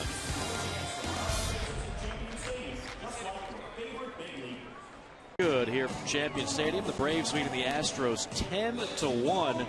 Really, when you look at it, Brian, everything that you could ask for. A great start by Jair Jurgens up to this point. The power supply tapped in with 3 home runs. The lineup has been good. What more could you ask for? Well, a start Jair desperately needed, and it was good to see him out there being very comfortable.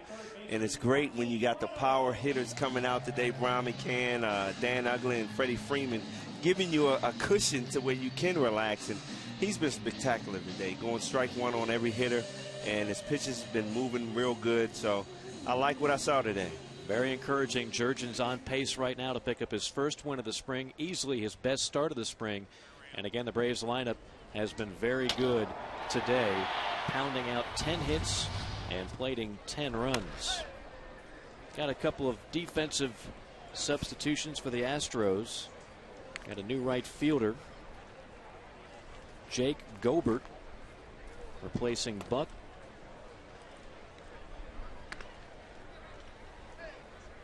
As Martin Prado steps in.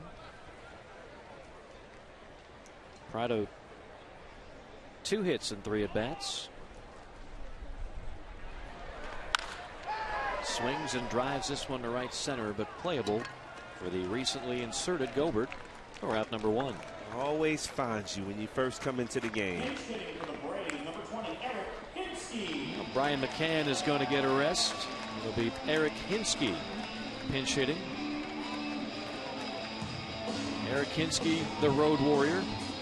This spring training will get a chance to have an at-bat here at home. Very valuable guy, versatile, can play first, can play left and right field, and just a clutch bat off the bench. A great clubhouse guy, good guy to have on your team. Yeah, with a lot of experience. He's won a championship, knows how it feels, and if you're a young kid, he's the go-to guy. Well, he had a nice run there before he made his way to Atlanta, where he made the World Series 3 straight years with 3 different clubs. That's pretty hard to do. Also makes for a great variety of rings. That's right.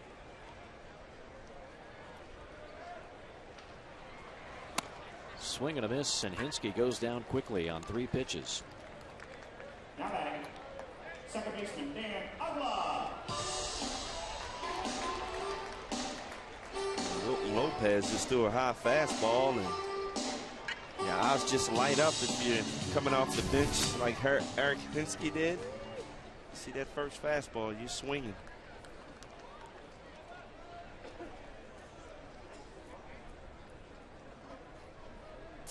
Dan Ugla. Tape measure home run in the first, walk in the third, and he popped out in the 4th inning. The quickest second baseman in Major League history to reach 100 home runs.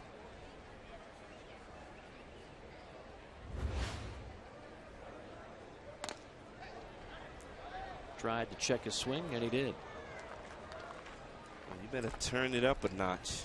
After facing Zach Duke and you face Wilton Lopez, I mean, he's bringing the heat. That last pitch had some good movement on it, breaking in hard.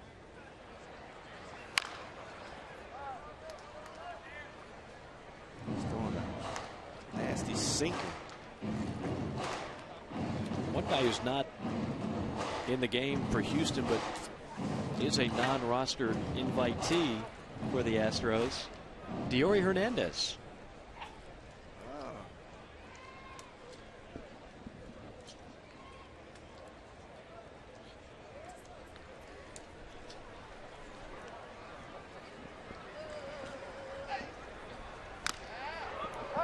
Another healthy cut by Ugla. 1 ball, 2 strikes. Braves on top 10-1. Johan Flande now warming up in the Atlanta pen.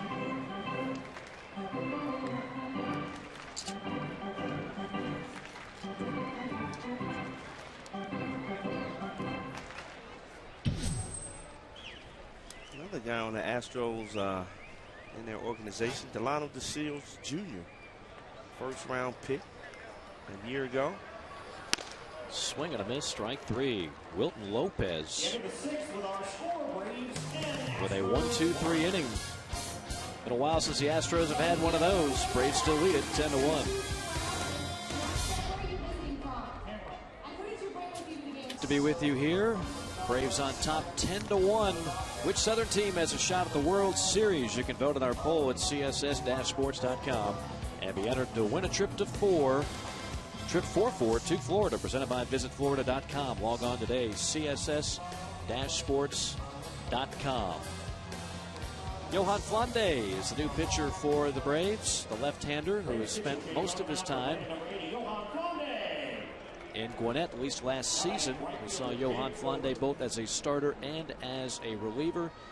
And he will try to hold the fort here as Jair Jurchen's in position to win his first game of the spring. He was sensational today. We look forward to talking to Jair later on this inning.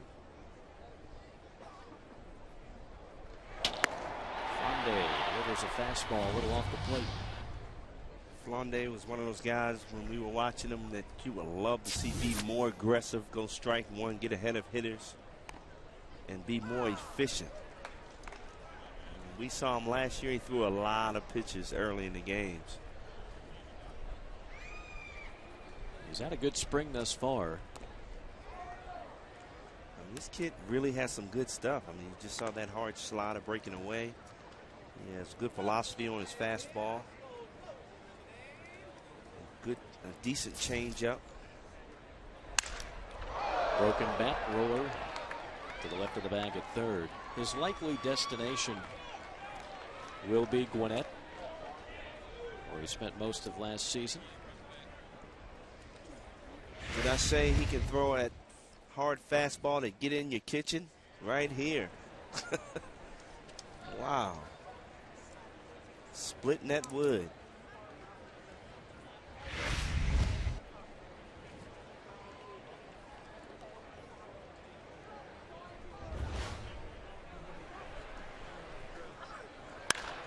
2-2 pitch right through the hole and in the left field.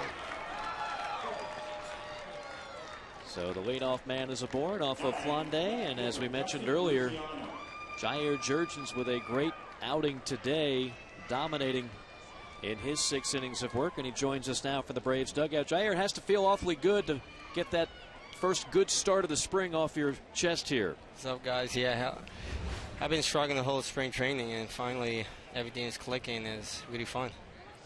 Jair, BJ, man. What's up, you look great today, man. The thing that makes me nervous about you is running the bases. I mean, because, you know, I had a meniscus tear, and I know rounding those bases could hurt. How did it feel for you today? Is the knee sore after all this action? No, opening day. Thank God. Everything went well. I didn't feel anything pitching or running. Right now it feels good, too, and then I'm going back there and trying to get my work in and go home. Jair, looks like every pitch was going for you pretty well today. Anything in particular you were working on? I think I just wanted to build my confidence today. Just trusting myself, trusting my stuff. Don't worry about the speed. Just hitting my spot, and it worked today. Looked like you were more aggressive. I mean, yes. It was so important for you to go strike one. You had good movement on every pitch. Yes, that's the thing that I've been lacking in spring training, getting ahead or hitting my spot. And today I say, like, you know, just let's concentrate on strike and hit my spot. Don't worry about velocity. When you go back to last season, and obviously the injuries were a factor, as they often are in anything, but you were so good in the first half, as good as any starting pitcher in baseball, and obviously the second half things changed dramatically. How much of that was the injury, and how much of it were other factors? Completely was the injury. Was my knee stopped. It started getting sore. The soreness didn't want to go away. We tried to do everything we can to get the soreness to go and calm down, but I wasn't able. I didn't have any muscle in my quad, and it made it difficult for my knee to react good on the treatments. When you look at this season and the rotation, a couple of changes. Derek Lowe gone now. Mike Minor in good position. Tim Hudson, of course, will be out for most of April. Size up the rotation for us. Are you excited about what you're able to offer? I'm just going to try to help this team out, help the bullpen as much as I can, and try to go deep in the game, and try to be a mentor for these young kids coming up. Well, Jair, what is the trainers, Freddie Gonzalez, telling you as far as, you know, again, I still fear you running the bases. Have they told you to let up, you know, your at bats? It looked like you were aggressive, and you look like you're so competitive. You want to hit a home run every time you're up there. Have they told you to kind of ease up? No. In a way, I've been trying to ease up the whole spring training. I think that's been making my doubting myself a little bit. And today, I just wanted to be aggressive in everything I do, and, you know, test the knee out. You know, if it's gonna go, it's gonna go anyway. If I try to be careful. Jair, how about this year's team? I mean, last year was such a gut-wrenching finish to the season, and it seems like a lot of you guys have used that as some motivation for 2012. Would that be accurate? Yes. You know, the thing happened to us last year was a heartbreaker for us, and this year we're just coming in and try to have fun, take it day by day, game by game, and try to get some W. What's something about this year's team from a personnel standpoint that excites you maybe that you didn't have in years past? You know, we're young kids. We're going to have a lot of young kids. We got Malcolm Bourne from the season. You know, that's going to help a lot, have the speeder atop of your lineup. And Agla coming in the second year of his contract. I think he's more comfortable now being near. And, you know, everybody's healthy so far, knocked on woods. And, you know, we're excited for this season to start. Lastly, Jair, how many more starts are we looking at here in spring training? I think I got one more or two more, I think. I don't know.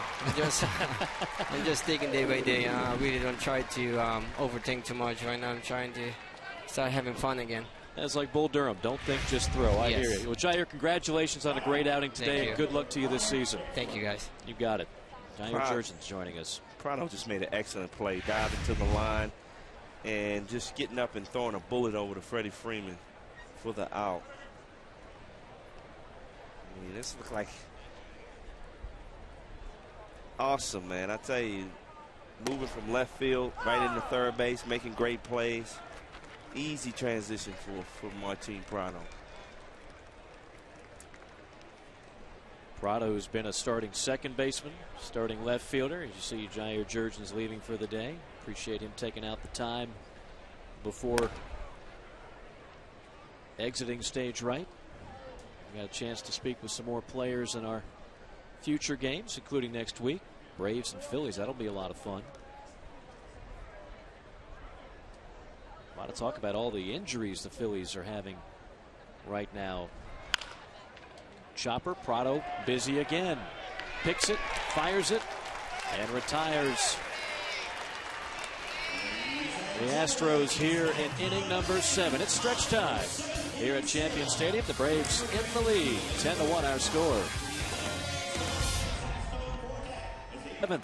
All Atlanta today. 10 runs on 10 hits. Jurgen's outstanding on the mound. He stands to win this one, unless the bullpen has a heck of a time against the Astros, who have struggled to score today. Just 1 run on 4 hits. New pitcher for Houston is David Carpenter, a right-hander. Hurry and get your seats for opening day on April the 13th, presented by PNC Bank.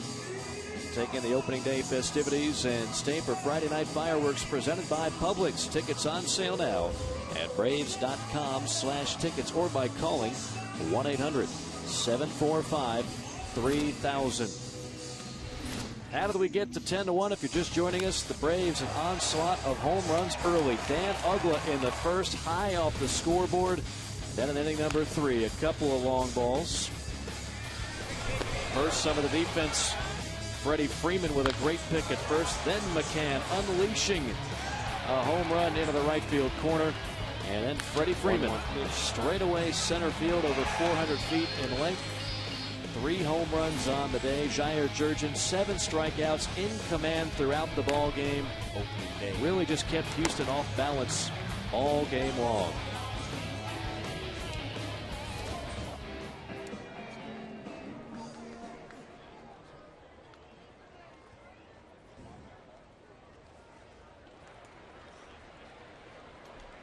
Freeman a home run and 3 at bats. 1 for 3, he's flying out to left twice.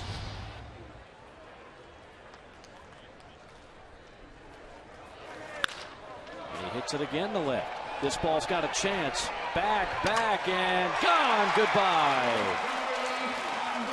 Second home run of the day for Freddie Freeman. The 4th of the afternoon for Atlanta. And the Braves now lead it 11-1. And that's something that Freddie Freeman's been working on in batting practice, being able to drive the ball the other way with some authority. And man, just stayed behind that ball, got the hands in. What can't he do? We saw the great defensive play, his second home run of the day. And he gets some hugs from Dan Uggla.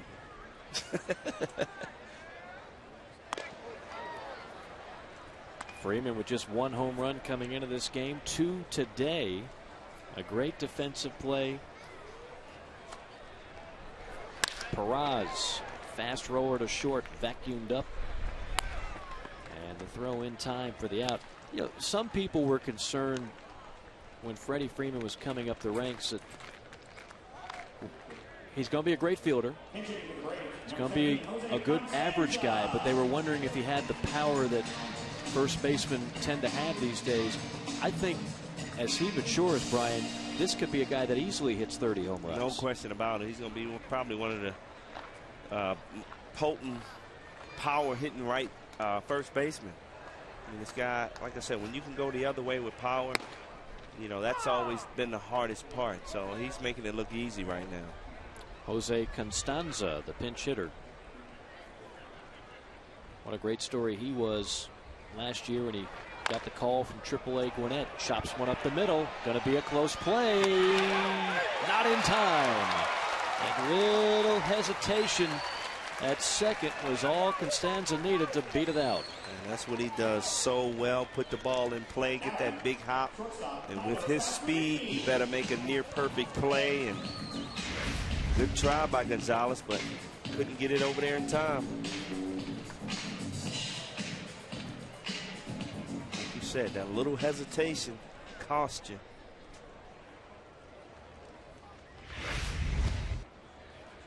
Pasternicki 1 for 3. Takes a fastball strike.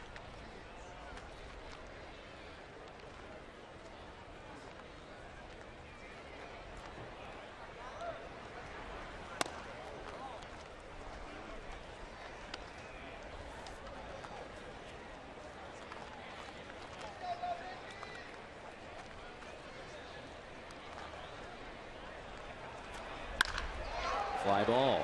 Slicing to right center, but playable. Flag down by Bixler for out number 2. Brian, I'm going to let you tell everybody at home watching everything you can about the new batter for the Braves. And who do we have here? Yaz. Jose Yepez. Yepez. Well, he's a prospect. And he's 4 for 11. He's having a pretty good spring. Well done. Spring. Yeah. Well done. Grounded to third. And nicely dug out at first for out number 3. We can safely say he's not a speedster. Braves leading it. Another homer by Freeman. 11-1 our score. Braves 11-1 to score. It's been Freddie Freeman Day. 2 home runs on the day. 1 to straightaway center, 1 to left field. And when you watch this swing, it's a thing of beauty, isn't it? Well, you got to watch his great defense first, though. Now the power stroke is out there. He just goes down and gets it. He has an uppercut swing, power to all fields. This is going to be a big year for Freddie Freeman. Now batting, second baseman Scott Moore. The new pitcher for the Braves, Ryan Butcher.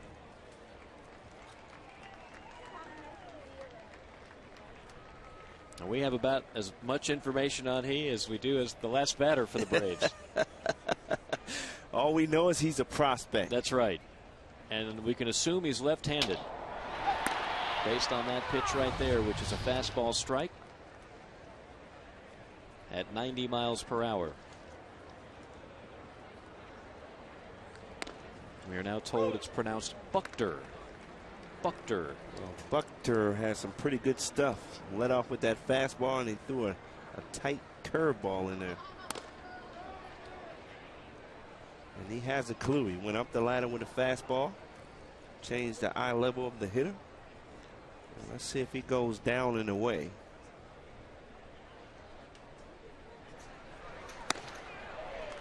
Wow.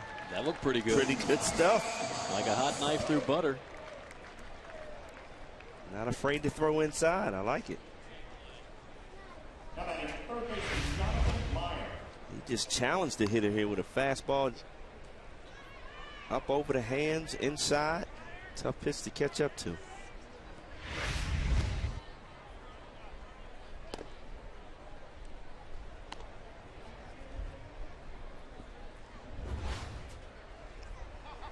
Ryan Buchter, number 82.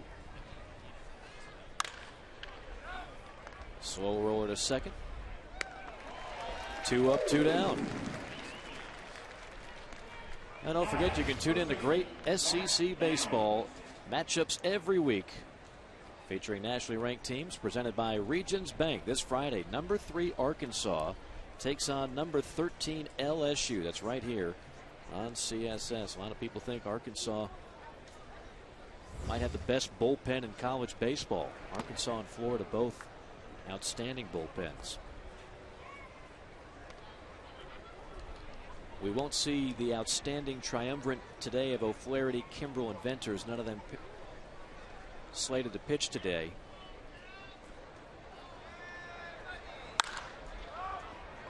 Lazy fly to right center. And Ryan Buchter, a few more innings like that, and everybody's going to be pronouncing his name correctly. We head to the bottom of the 8th. Braves leading it 11-1.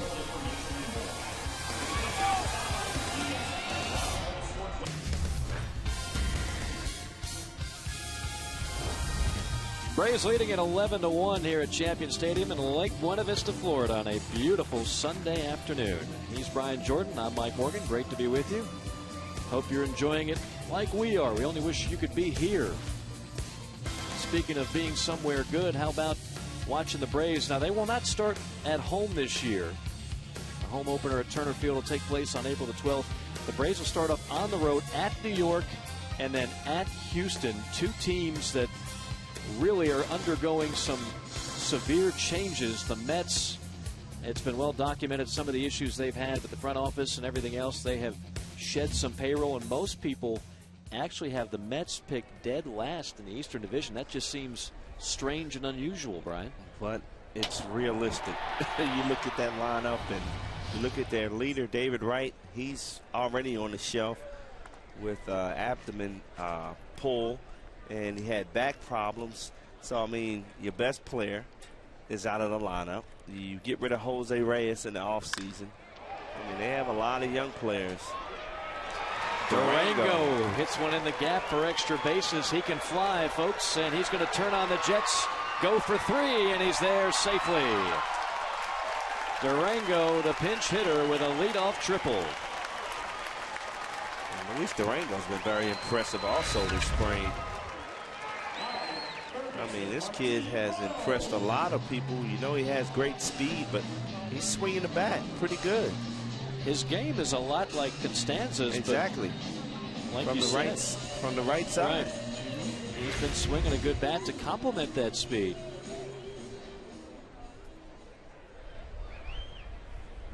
A lot of options for the Atlanta Braves in the outfield. Prado takes a hack at the first pitch.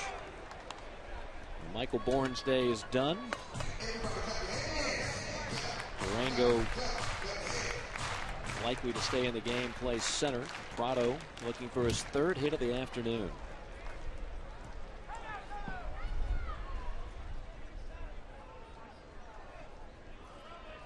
The Braves have pounded out 13 hits today.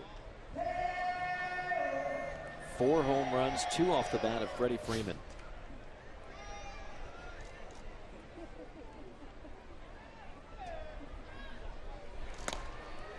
There's a fastball strike. New pitcher for the Astros is Wesley Wright, a left-hander. See the numbers on Wright in 6 innings of work. We're at that point of the game where you're going to see a lot of names and high numbers. I love it when a fan, a little girl, makes a good play and get the ball, lifts her hands up and screams out loud. And the guy in front of her took all the punishment by missing the ball.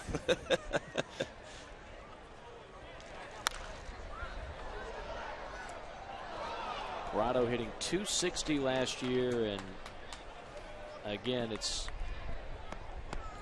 abundantly clear to everybody that he's just a much better hitter than that. His career numbers would show you that. And if you just watch this guy and his approach at the plate, there's nothing about it that says really anything lower than, say, the 280s. Line drive right at the center fielder, has to stab it for the out. Durango stays at third. Good at bat for Martin Prado. He's locked in on every pitch, hitting every ball hard all over the field. This is a different Martin Prado this year. He's going to be very aggressive. He knows, you know, Michael Bourne and him talked this spring, and Michael Bourne told him, don't worry about me. Be yourself.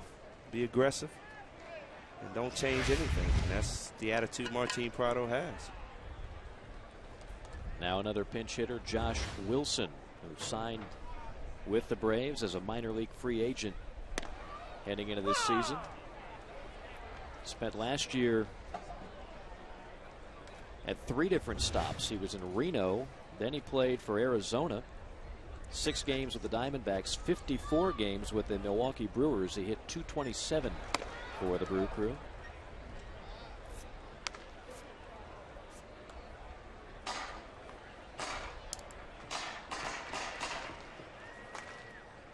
356 career games in the majors for Josh Wilson.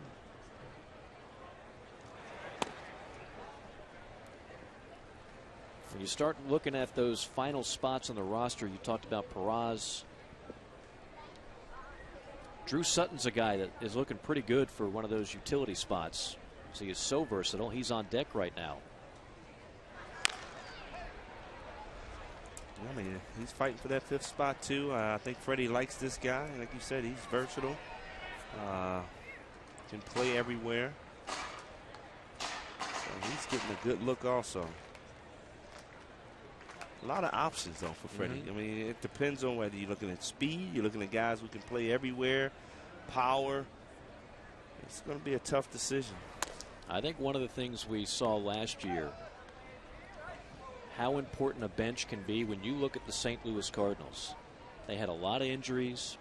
They had some guys that didn't play particularly well, but they had options late in the year, guys that stepped up late. Well, you know, those September call-ups, you know, a lot of teams are not familiar with those guys, and give Tony La Russa a lot of credit.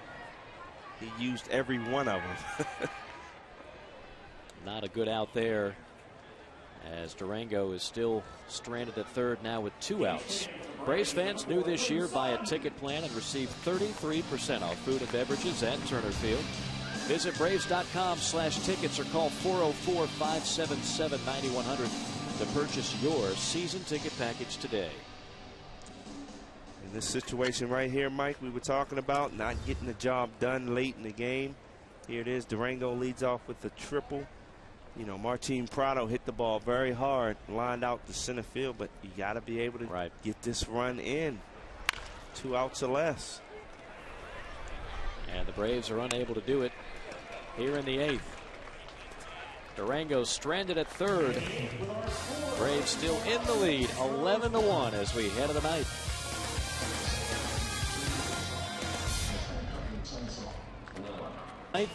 Great day of baseball for the Atlanta Braves, leading at 11-1 behind great pitching from Jair Jurgens and 4 home runs, including 2 from Freddie Freeman. If you're tired of the same old sports talk, tune in to Sports Night for a unique perspective that's informative and entertaining. That's Sports Night weeknights at 6 p.m. Eastern Time. The new pitcher for Atlanta, HOU Asensio, who went back and forth last year with the Braves and AAA Gwinnett. His 26 saves led the Braves farmhands, and his 1.81 earned run average ranked 4th among Braves minor league relievers.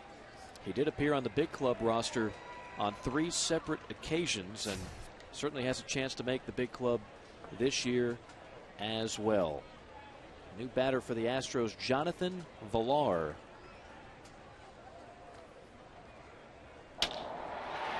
Asensio, a hard thrower.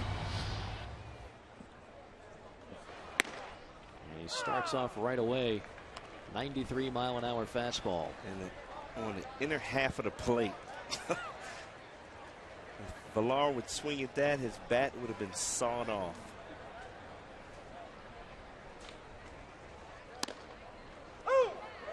Strike 2. Asensio got away with one. Ball up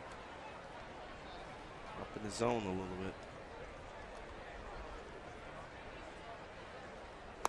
This guy's been in the Braves organization for a while now. He signed as a minor league free agent in 2007. Pitched for Lynchburg for a couple of years. Then Mississippi. Then Gwinnett for the last 3 years with a couple of cups of coffee in Atlanta in 2 different seasons, both 2011 and 2009. In 2010, he was on the restricted list. He did not play. But he's got 98 saves in the minors. And certainly velocity is not a problem with Asensio. It's out of the Dominican Republic. Dribbler toward first. Freeman is there. Why not? He's done a little bit of everything today. Surprise Freddie Freeman and Martin Prado still hanging in there. Well, the Braves have their 1 day off of the entire spring training tomorrow. No game tomorrow for the Braves. Well, everybody will get a chance to rest up. And again, we'll be back with you a week from today against the Phillies. I remember that day off, Mike. Guys would try to arrange some flights and go home for that one day and get back in time to get ready to play on Tuesday.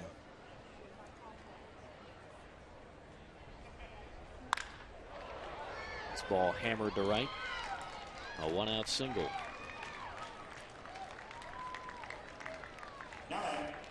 Gobert aboard.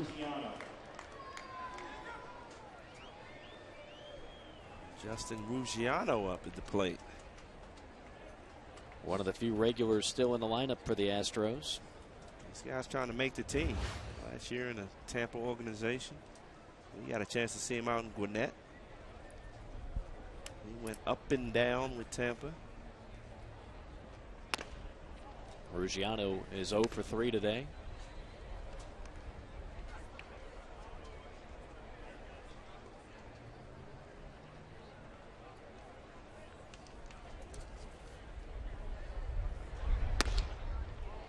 Not a bad looking breaking ball. Didn't miss by much. Braves typically carry 12 pitchers on their 25-man roster. And this guy could be one of the 12. Hammered in the left, a base hit, 2 aboard. Well, if he continues to keep that fastball up in the zone, he might not be, Mike. He's going to have to get that ball down. TJ Steele, the pinch hitter for the Astros.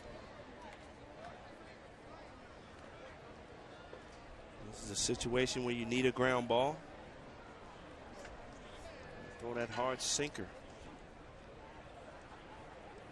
The one thing that has really prevented Asensio from being a major leaguer, he's had some control problems. Last year in 54 2/3 as a closer, he walked 22.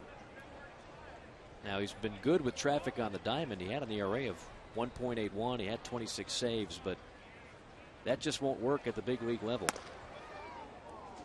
Well, every pitch he's throwing right now is up in the zone. I mean, he's going to get tattooed. He's really not following through on his pitches. Tapped foul, 1 ball, 2 strikes the count. Braves looking for their 8th win of the spring.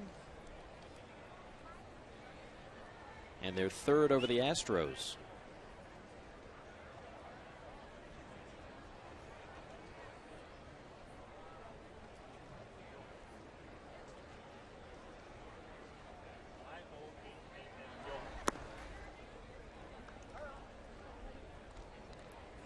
Braves are down to 39 players as of today.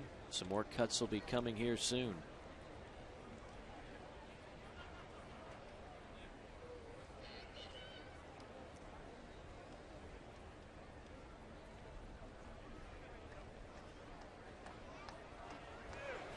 Swing and a miss, strike 3.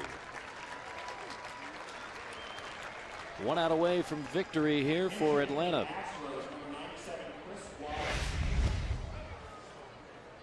That's that sinker I was talking about.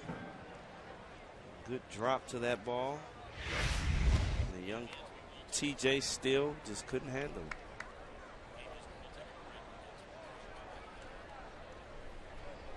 Chris Wallace, the final hope for the Astros, a backup catcher. Asensio crossfires outside. You see him wearing the face mask helmet there. Brian, you could appreciate that as a 2-sport guy. I can, man. How come you didn't wear a face mask when you played? You know what? That would be a distraction. It's taking me all I can to see the ball with that screen in my face. I don't think I could see it. But obviously he's probably been hit in the face before, and, you know, I don't blame him. Oh, that has to be tough.